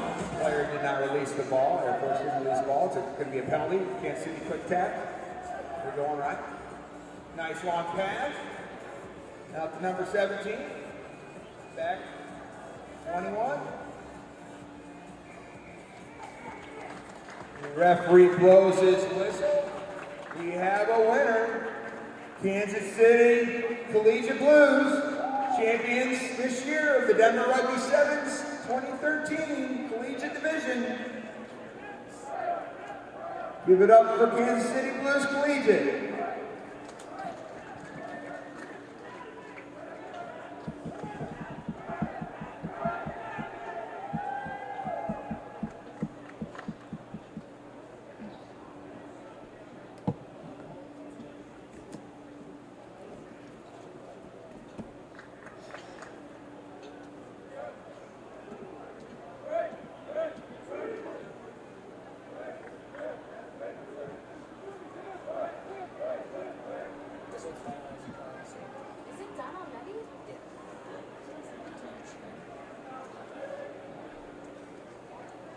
I stop it now? Yeah, reset it. What's the hot dog? That's hot dog you've ever had. What is it, 86 now? It's whatever's on here. They're gonna start right away, right? Yeah. You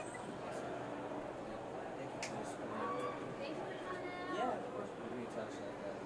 You got your hours signed. You dig it, is that what you're saying? Did you? No, I'll have class until Tuesday, so I'm gonna be at the training session on Monday.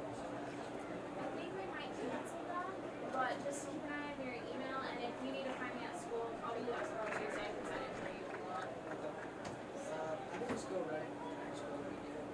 Yeah, that's fine too. How can I get my class back? Yeah. Oh, yeah.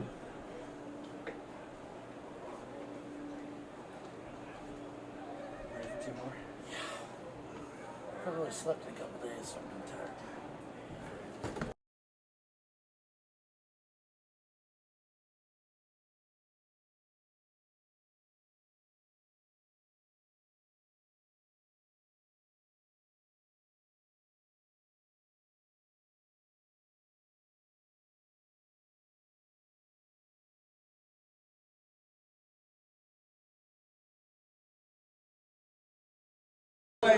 Winners going to nationals.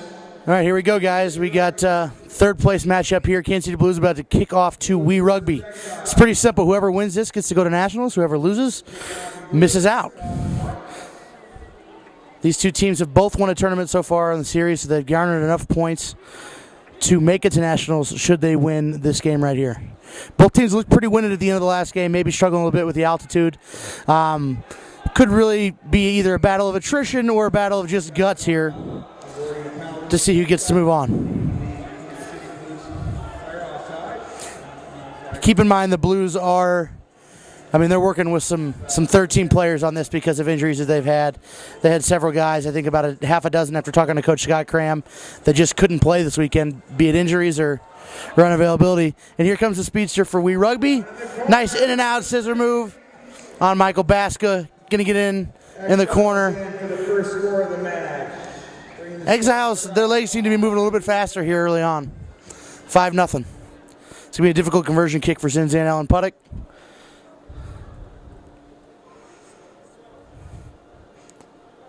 Wii Rugby made it to nationals their first year 2 years ago. Did not make it last year.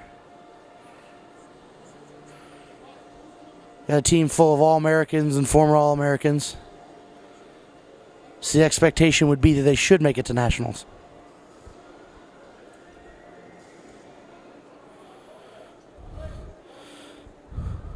Allen Puttock taking plenty of time to line up the kick. Valiant effort, but it falls short. So 5-0 here at Wii Rugby. Score with an Exiles 5, Kansas City Blues 0. Still in the first half here, folks. The winner of this match goes to the USA Rugby 2013 Championship. Keep in mind this third place match just still doing the 7-minute halves. We move on to the final, we'll have 10-minute halves. And this is the 6th game of the day for both of these teams, which is an awful lot, even for domestic sevens, to ask of any athlete to be playing this long, this hard, in a hot day.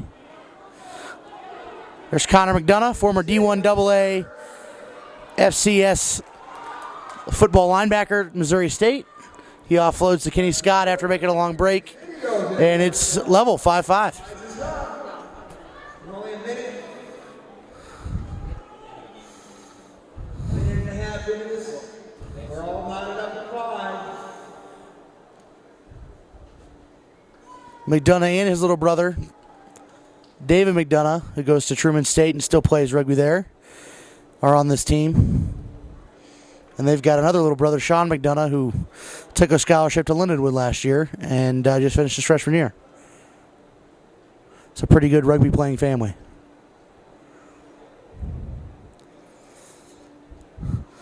We've got two Arkansas State guys kicking here, Michael Baska and Zinzan Allen Puttock. Teammates in college and opponents here today. And both have missed their first two conversions, so it's 5-5. Brian Zapp in the center blowing the whistle. I don't think I've seen Brian Zapp out here all day, so he must have been hanging out in the air conditioning. He's got to be pretty. He's probably got the freshest set of legs on the field and the freshest looking face. Nice quick restart there by Baska, catching Wee sleeping. Zapp gets caught up in the muck there and couldn't really see what was going on, and is going to award a scrum to the attacking team. Kind of an unfortunate break there for Wee. I feel like they may have earned a penalty, or had they had a referee seeing what was going on, might have got a penalty going the other direction. But instead it's an attacking scrum just outside the 22 for the Blues.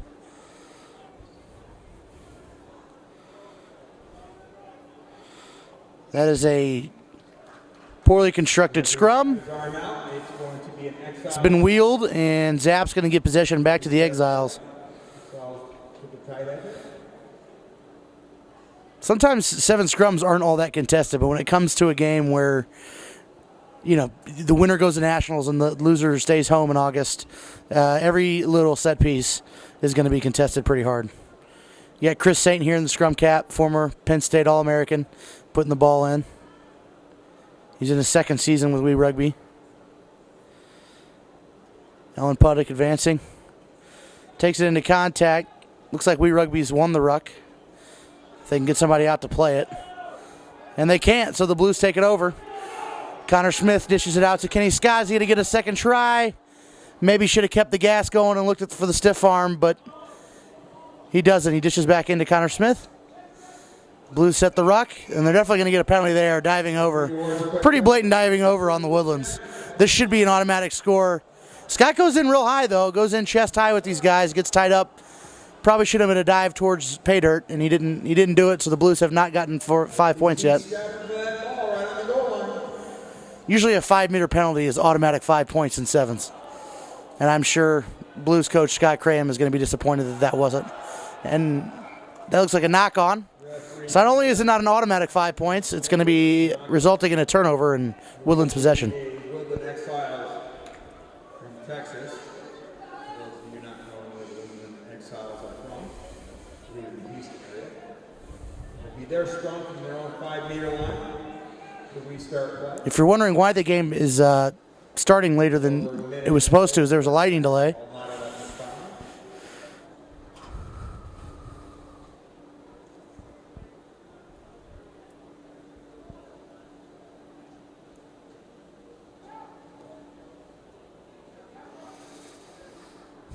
Hunter Leland working from his own try zone.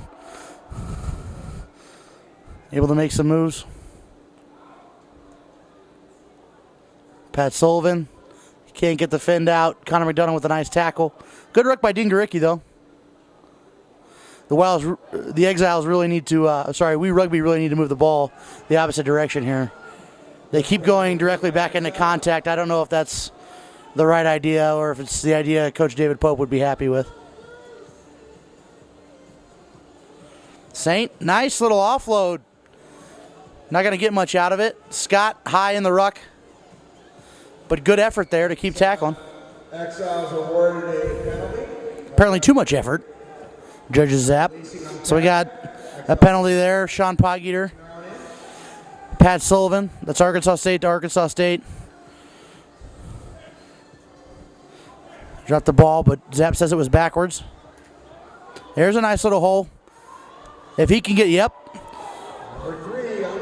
He probably should have just turned the jets on there. But a good hard support run by Hunter Leland. And he's going to get a pretty well-centered try. I look at the Blues and every single one of them is doubled over. Pretty tired. Game number 6, high altitude. Winner of this match is going to the USA Rugby Sevens National Championship Tournament. I believe it's held either the first or second weekend in August. Alan Puddick nails it. Kick is successful. So the score is going to be 12-5. 12. Can't say Blues 5. Halftime. We are at halftime. 7 minutes left to play. The Exiles have the momentum. Maybe a little more stamina. And they've definitely been playing the more attacking rugby so far. Directly following this match, we have the last match of the day for the championships.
Getting ready to start the second half. Doesn't look like much in the way of changes for either team. Capturing your memories, conserving your budget.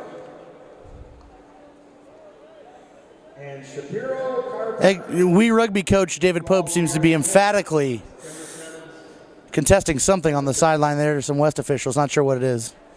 Second half gets underway. The Exiles kicking off to the Blues. Blues take possession. Cleanly received the kickoff. McDonough can't get his legs clean. Knock on. We Rugby possession in the attacking end. Notice a knock on by the Blues. It will be Woodland Exiles scrum to restart play.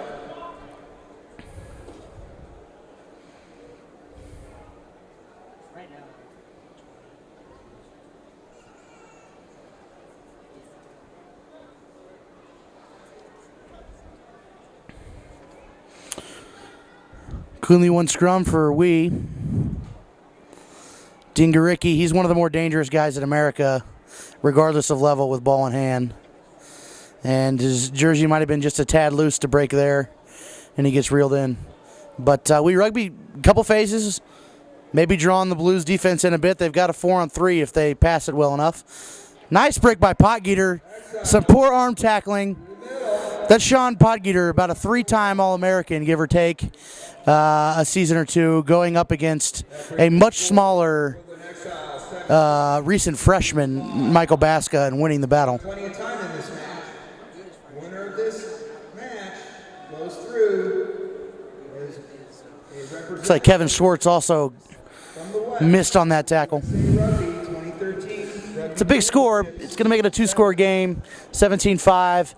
Could be 19-5 with the conversion kick. And Pat Sullivan's certainly going to take his time to put it through, as time is of the essence. And he bings it off the post, so 17-5. The Blues are down 2 tries and a conversion, certainly within reach. We've got over 5 minutes to go, plenty of time to go. Next match features the Blues need to win this restart teams, Glendale Raptors and put the ball on the opposite end of the field, because it really hasn't been hanging out down there very often. Nice high hang. Potgieter's going to go for it. Schwartz gets the clean take. But a smart play by Potgieter to swat the ball back when Schwartz was looking for the one-arm offload. Nice tackle from Connor Smith. Every once in a while, it's pretty good to come and shoot up and get the hit before somebody's ready to take it, even if you are giving up an overload in doing so. Connor does it and creates a turnover, but unfortunately, his teammate can't hold on to the ball. And there's going to be an attacking scrum for Wee right at the 22. Some fresh legs on for Kansas City. The player who committed that knock is going to come off. Trying to get some fresh bodies out there. Got just over 4 minutes to go. Still fairly close. And Dingaricki's coming off for Stan Bernard, longtime Arkansas State teammate. Goalmaster 28 Productions. So Bernard now lining up at center. Really good at ball retention. Really good at sealing the ball. Excellent defender. Zinzan. Zinzan Ellen Puttock sees a hole where nobody else saw one and takes it in for the score. That looks like that score is going to nail it. It's going to make it a 3-score game. The Blues look very, very tired. Time's waning. Zinzan Ellen Puttock is South African. He's Texan by way of South Africa. He grew up in South Africa. His family moved to Texas. He finished high school in Texas. Took a kicking scholarship at a smaller school in Texas for college, and then decided he missed rugby too much, so transferred to Arkansas State. A little bit odd that a South African might be named Zinzan after the New Zealand All Black great, but The 2-point conversion is successful. I suppose some great players can penetrate those rivalry barriers. Kansas City Blues. Kansas City, 5. Down at about a little over 3 minutes to go. Kansas City's got to have a comeback now, or it's going to be the Exiles over the Nationals. Beautifully hung ball. Knock on from Swartz. And I think it's safe to say the Exiles are going to be moving on to Nationals here.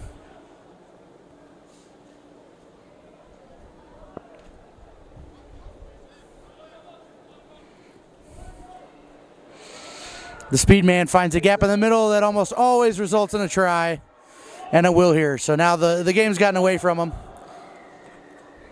That brings the score. Exiles. Now the next game is actually the championship game of this tournament between Denver and Glendale.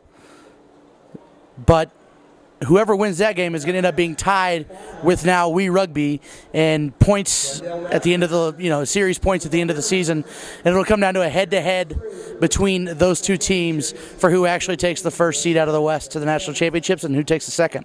So We Rugby is going to be rooting for whoever they have beaten more out of Glendale and Denver to win the next game. Even though they're going to take third here today, they could very well win the West outright.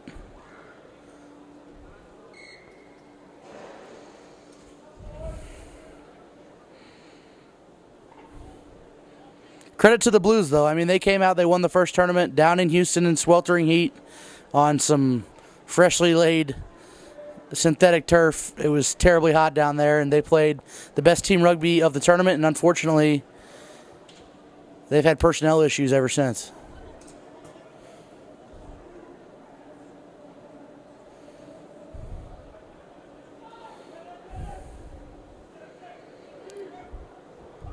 Pink Boots picks up the ball and passes it to another set of Pink Boots. And as this usually happens when Pink Boots are involved, it turns into a turnover. Penalty awarded to the Exiles. Getting unnecessarily chippy.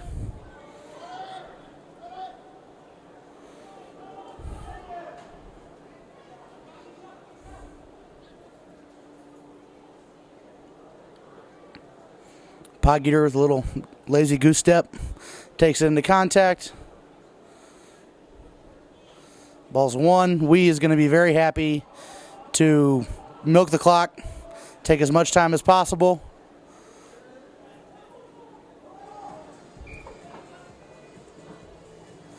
This game has apparently already been deemed over by the PA because he is now playing music. We're in the last minute or so of play. Referee's got the official time on the field.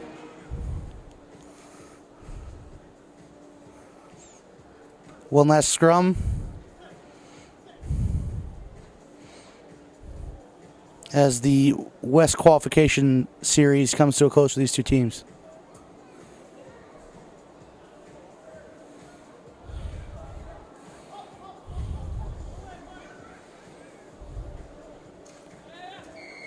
Definitely a penalty there. Referee awards a penalty. Kansas City Blues. Quick. One wonders if Hunter Leland was just so tired from the day he wanted to lay down, and it just happened to be on top of the ball.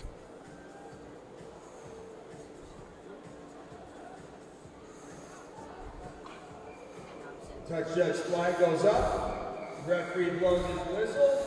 And Brian Zapp mercifully blows the whistle, ending this one. Final score, 31-5 to We Rugby. out of suburban Houston, Texas, the Woodlands to be specific. They're going to go on to nationals. The Blues are not. But a successful season nonetheless for Kansas City. And these two are going to be rivals on the series for as long as it continues to exist, it looks like. Up next, Glendale, Denver. The utmost rivals playing in their hometown for a bid to the national championships and a shiny trophy to boot. We'll be right back in just a couple minutes.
Winner also is going through to the 2013 USA Rugby Sevens Championship. Okay, here we go. Denver's in the green and white hoops, as usual. Glendale is in the blue. Derek Summers is in the, let's call it fuchsia, in the middle of the field. He'll be the one with the whistle, yelling at everybody. We got 10-minute halves. Winner goes to nationals. Loser does not. Denver has been to more national championships than any other club in America. They'd certainly like to tack another one on the board. Glendale, on the other hand, has only ever been to one Sevens national championship. And I know that sticks in the craw of Coach Andre Sneeman, Director of Rugby Mark Bulk, and everybody else involved over there. This final championship's 10 minutes. I just got corrected, so we're a couple seconds behind. Pacelli Renacama, a little stop-start. Makes a couple Barbos miss. He appears to have hurt one. Little sloppy ball. Zach Paga. He's a big fella. He probably just needed to bury his head and go forward. Pump his legs a bit. Chad London. Cannot clean the heels off through that tackle. Knocked on. Barbo's got the ball cleanly, and they're going to... There we go. Another knock. It's going to bring it back. Going to have an attacking scrum. 22-meter for the Barbos. They're going to have space out on the right if they can win this. We already have an injured player coming off the field. Barbos lose a player already.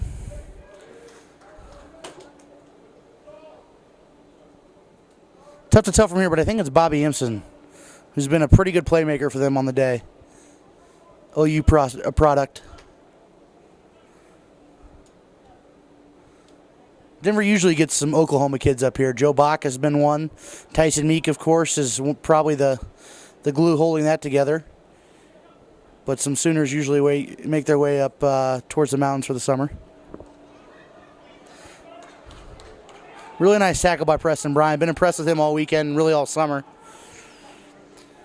There's Zach Paga. He's the big fella chugging along, former NFL linebacker. Played at Colorado State. I'm sorry, fullback. Played at Colorado State. When he gets moving, he's a pretty unstoppable force. Glendale on the right side of the whistle here, and they're going to take the opportunity to slow the ball down, take the territory, calm down. Remember, there's 20 minutes to play in this game. These guys have been playing all day. They're on their 6th game now. They're exhausted. They're going to take some opportunities to walk when they can, and this is one of them.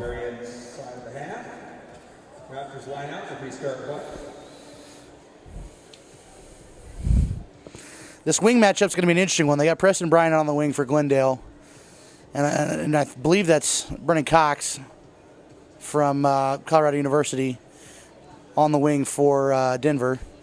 He's a little more slight. If Preston can get out here, I wouldn't be surprised if he can bull his way and use his speed to get around the corner.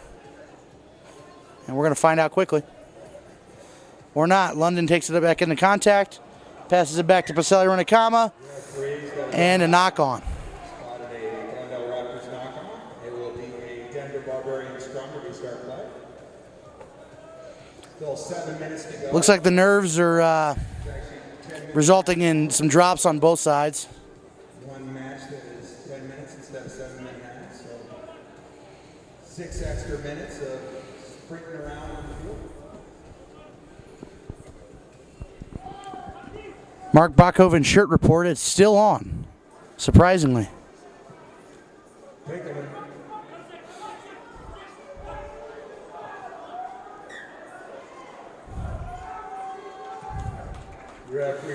Some moans from Barbos fans. Wanted Brett Willis to be called for dragging the guy he tackled and not releasing him. But the tactic worked as it really drew a knock-on from the Barbos and resulted in a turnover. Now DeJuan Reed's going to put into the scrum. Watch Max Deasheval really pressure Reed on this. These guys really get after each other in the scrum. This time he stays back. He wanted to probably watch the weak side just in case Reed got a little squirrely and wanted to test him. Here we go. There's Bryant. As I talked about, he looked a little more powerful than the guy across from him. He bowls him over, completely bowls him over, and from the deck, pops it up to Pacelli Runakama. Coming from the side, even though if there's not a ruck formed, not creating an offside line, there's such a thing as a tackle circle. And if you're going to come in, you still got to come in through the gate. There's Reed. He cuts back, and it's way too harsh. He's a violent mover from side to side. When he gets moving north-south, he's not as fast as he looks, but side to side, he's as fast as anybody in the country. And he goes under for the first try of the game. Should be a made conversion, putting Glendale up 7-0. Right around halfway through the first half.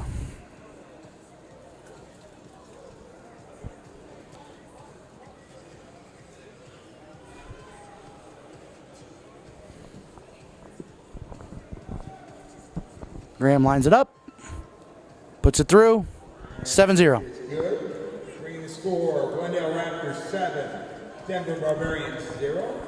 Just under 5 minutes to go in the first half. The winner's going.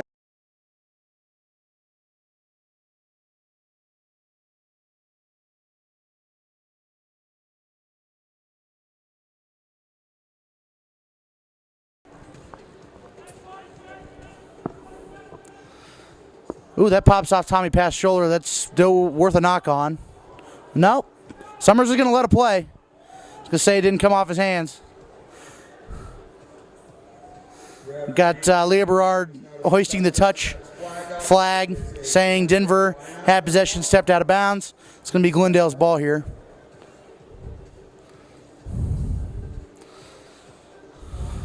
Bryant covering his mouth as he talks to Chad London, tells him what he wants. I think he wants the ball again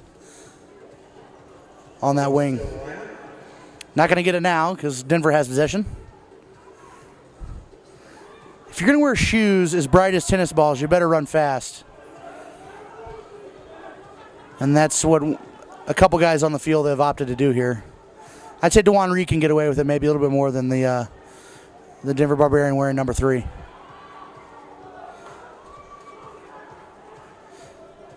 Denver with its first serious attacking possession here. Logan Collins quick taps off the penalty. This should be a try. They've got a ton of space. That was a ballsy decision for the man I was just teasing for wearing tennis shoes that look like a tennis ball to take it into contact when he had 2 men wide open on the wing. But he took it into contact, kept driving his legs, and maybe the cleats helped out a little bit and he dotted down.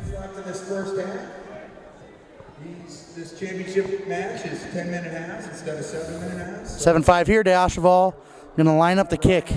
Action follow.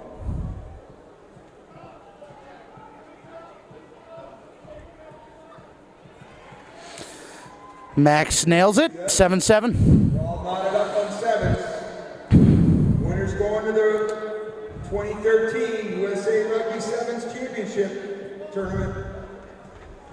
Losers staying home.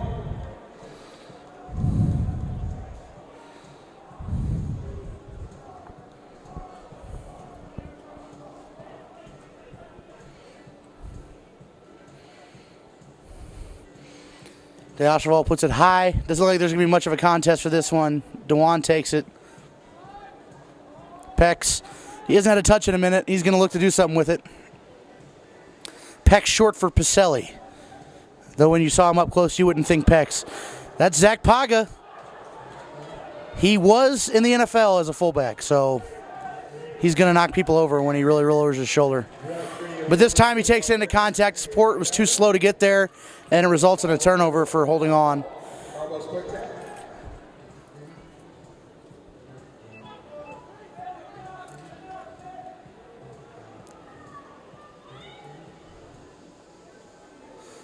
Really rough tackling. These guys are not screwing around. Both teams desperately want to get to nationals. And Glendale, probably the older team in age. I go ahead and say definitely the older team in age. The bigger team physically is trying to impose its will. Glendale's running it out. Pex chips ahead. He gathers it. He's going to get some territory, bring it up about 40 meters, but turn it over. So he needs to pop up and get back in the defensive line, or that could prove to be a costly mistake. And it looks like it's going to be, as it results in a turnover. The Barbos kept it on the side where Renakama still was after he got drilled and laid on the ground. So Pacelli trying to be creative by kicking it ahead. It ends up coming back to bite him. 10 minutes to fall after this first half. Plenty of rugby still to be played. This is going to be a tough conversion for Max, the try scorer.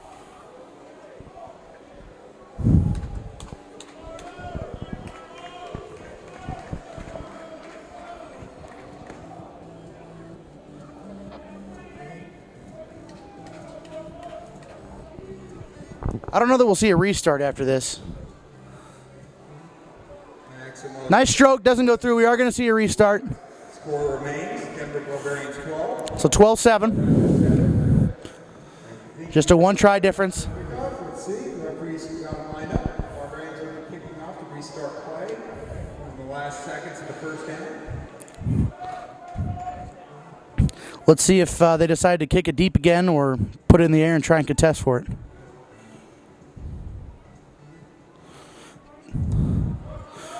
This one they're going after. Pass doesn't get there quite quick enough. Willis taps it back. Renakama decides he hasn't kicked the ball enough. He's going to keep swinging. Could have been promising if the ball had popped up into his hands. It doesn't. Barbarians are able to get into touch and take the 12-7 lead into half. So 12-7. Denver up 5. 10 minutes to play. The winner is going to national championships.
Hub, Doubletree by Hilton, both in Denver, and Doubletree by Hilton in Stanford. Second half getting ready to kick off. Even though the Barbos are up,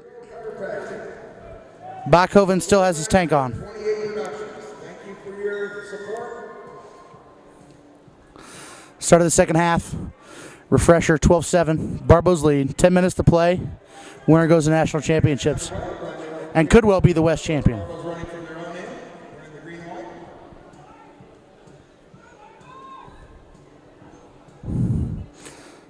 That's where Denver likes to take their contact, is on the fringe if at all possible. If they go hands here, they've got an overload, but they didn't quite move it fast enough. So they're going to take some ground, probably set another ruck. If they moved a little bit quicker, they might be farther up the field when it's all said and done. Again, Glendale needs to work to get across the field, cover their bases. Nice tackle from Bryant. Say that over and over again. Now he's grabbing his leg. If he goes out, that could be a huge loss for Glendale.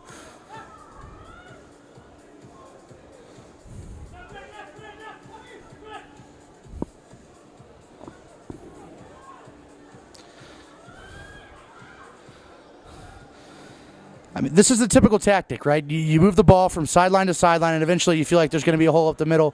But you've got to punch that middle. And sometimes teams as well-structured as Denver fail to try and punch the middle. So they went sideline to sideline, phase to phase. And without the threat of the middle, Glendale was able to keep their defense, turn the ball over. An enterprising play here from Chad London, a little pop and recover.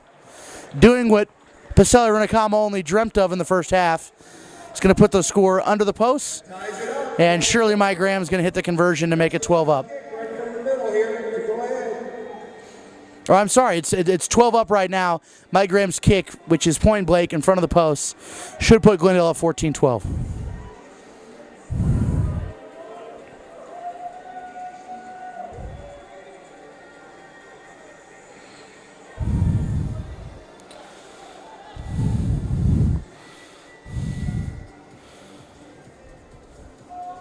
I think we've got one more set piece probably, and then we're going to see the Paga for Paga switch as Zach is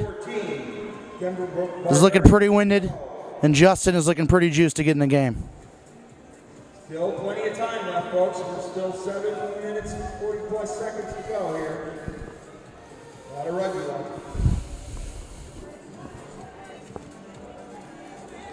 So Glendale leads 14-12, a little over 7 minutes to play. DeJuan Reed's a sure tackler, and he's a mean tackler.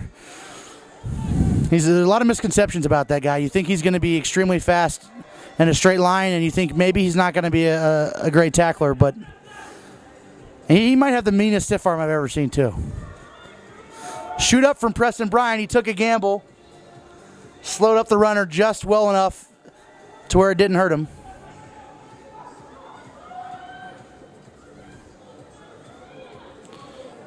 There you go, Collins. Logan Collins makes a step inside. He's an athletic guy. Sometimes he doesn't seem to trust himself, but he does there, and it puts Denver in an attacking stage. Oh, bridging. They're going to call bridging on Max DeAcheval. That's a ballsy call for Derek Summers. Calling it on the fan favorite, the leader of the home team, as they're about to go in. Raptors choose to kick the ball down for territory. It will be a Glendale Raptor line out to restart play. Glendale again, that deep in their own end, making the wise choice to opt for a line out. And Justin Paga is on the field for Zach. Looks like we got another switch out there as well.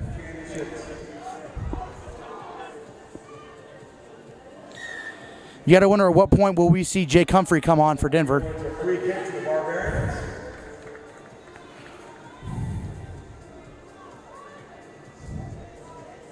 And Pickleman.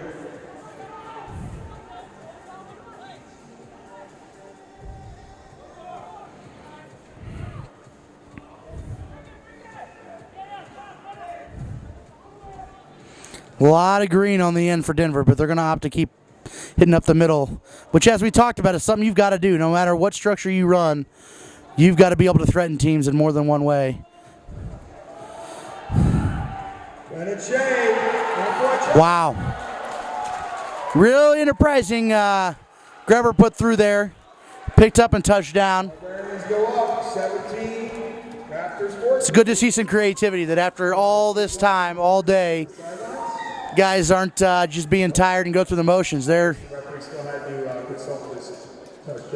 playing creatively. And Max DeOshval, who put that grubber through, took one heck of a lick from Justin Paga. Winners going through, losers staying home. Could be another tough conversion for Max. Barbo's up 3 right now, 17-14. About 4.5 to go.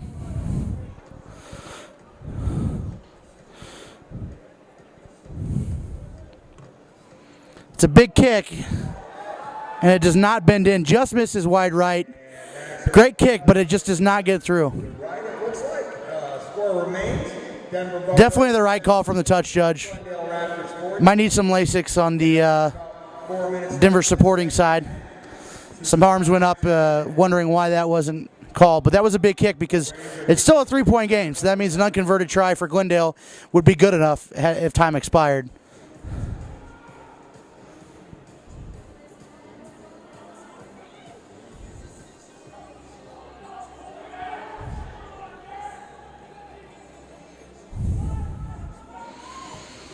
Who's going to make the play for Glendale? And do they have the patience to not try and force it?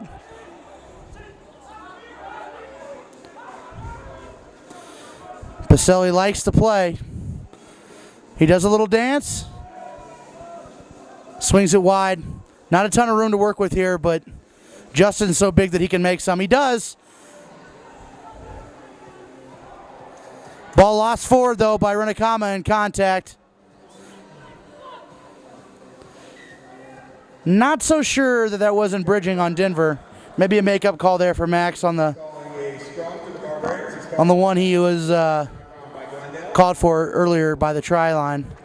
And here comes Jake Humphrey. We've got just under 3 minutes, it looks like, and we have a 3-point spread right now. Denver Barbarians up by 3, 17. Glendale Raptors 14. 17-14 still.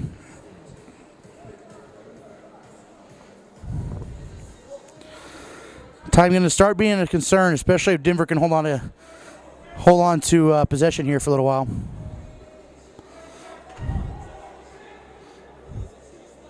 Big tackle for Mike Graham.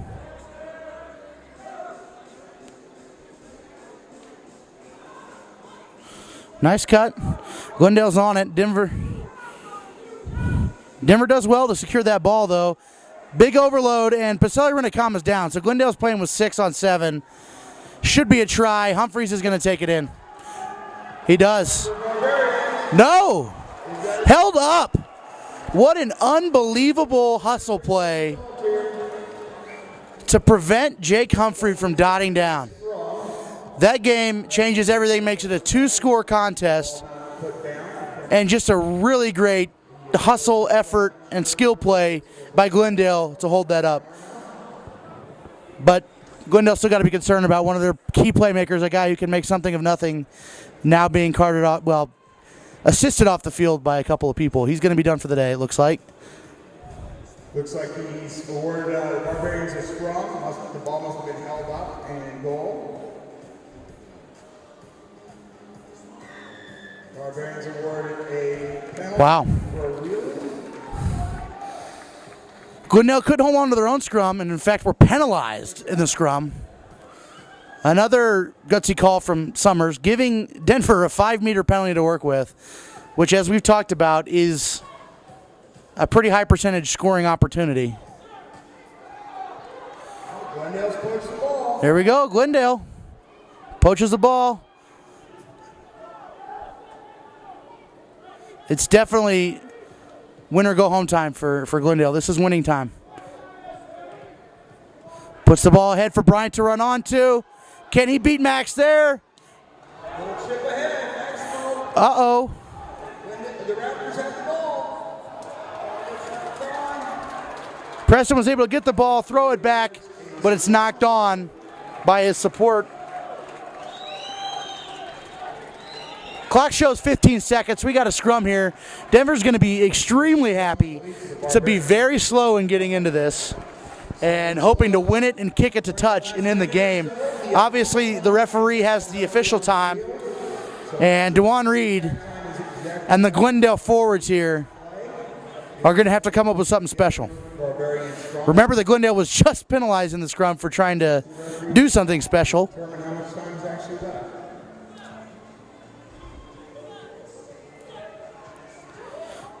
Big scrum from Glendale.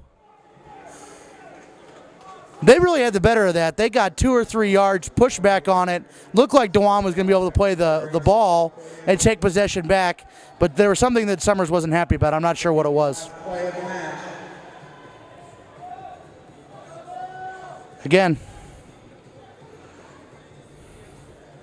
Ball squirts out. Ball gets kicked out. Deasheval manages to get over there, put his foot on the ball, and get it out of bounds. Denver wins. For 2013 goes to the and Denver's going to national championships. Just as you'd expect, this rivalry game doesn't end without some choice words, one way or the other. Spencer Scott, a longtime Denver Barbarian rival, extremely displeased with how things shook out there, shaking his finger both at Denver and at the referee. But at the end of the day, Denver 17-14 over Glendale. They're going to go to the national championships one more time. That's it from here. Thanks for watching. And check rugbymag.com and Rugby Magazine for all your rugby news.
A great final.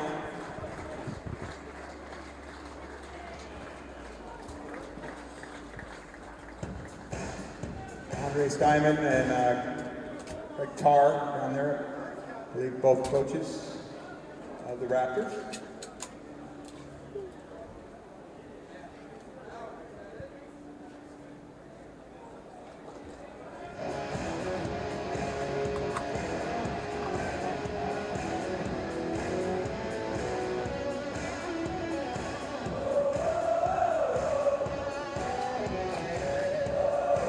Looks like the hardware is getting awarded next. Howard Kent, manager of the Barbos, awarding it to his own team. Your Denver Sevens Rugby Championship team, Denver Barbarians.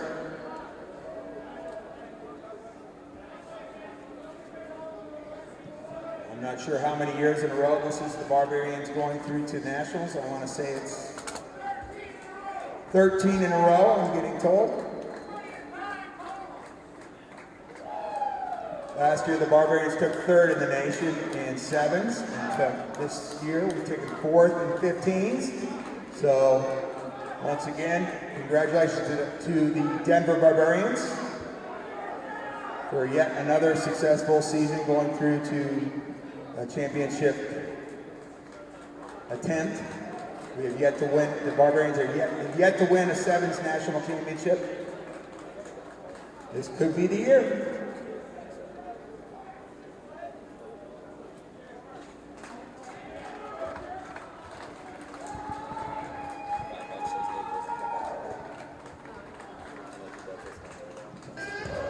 Big shout out to all of you that stood through the weather delays.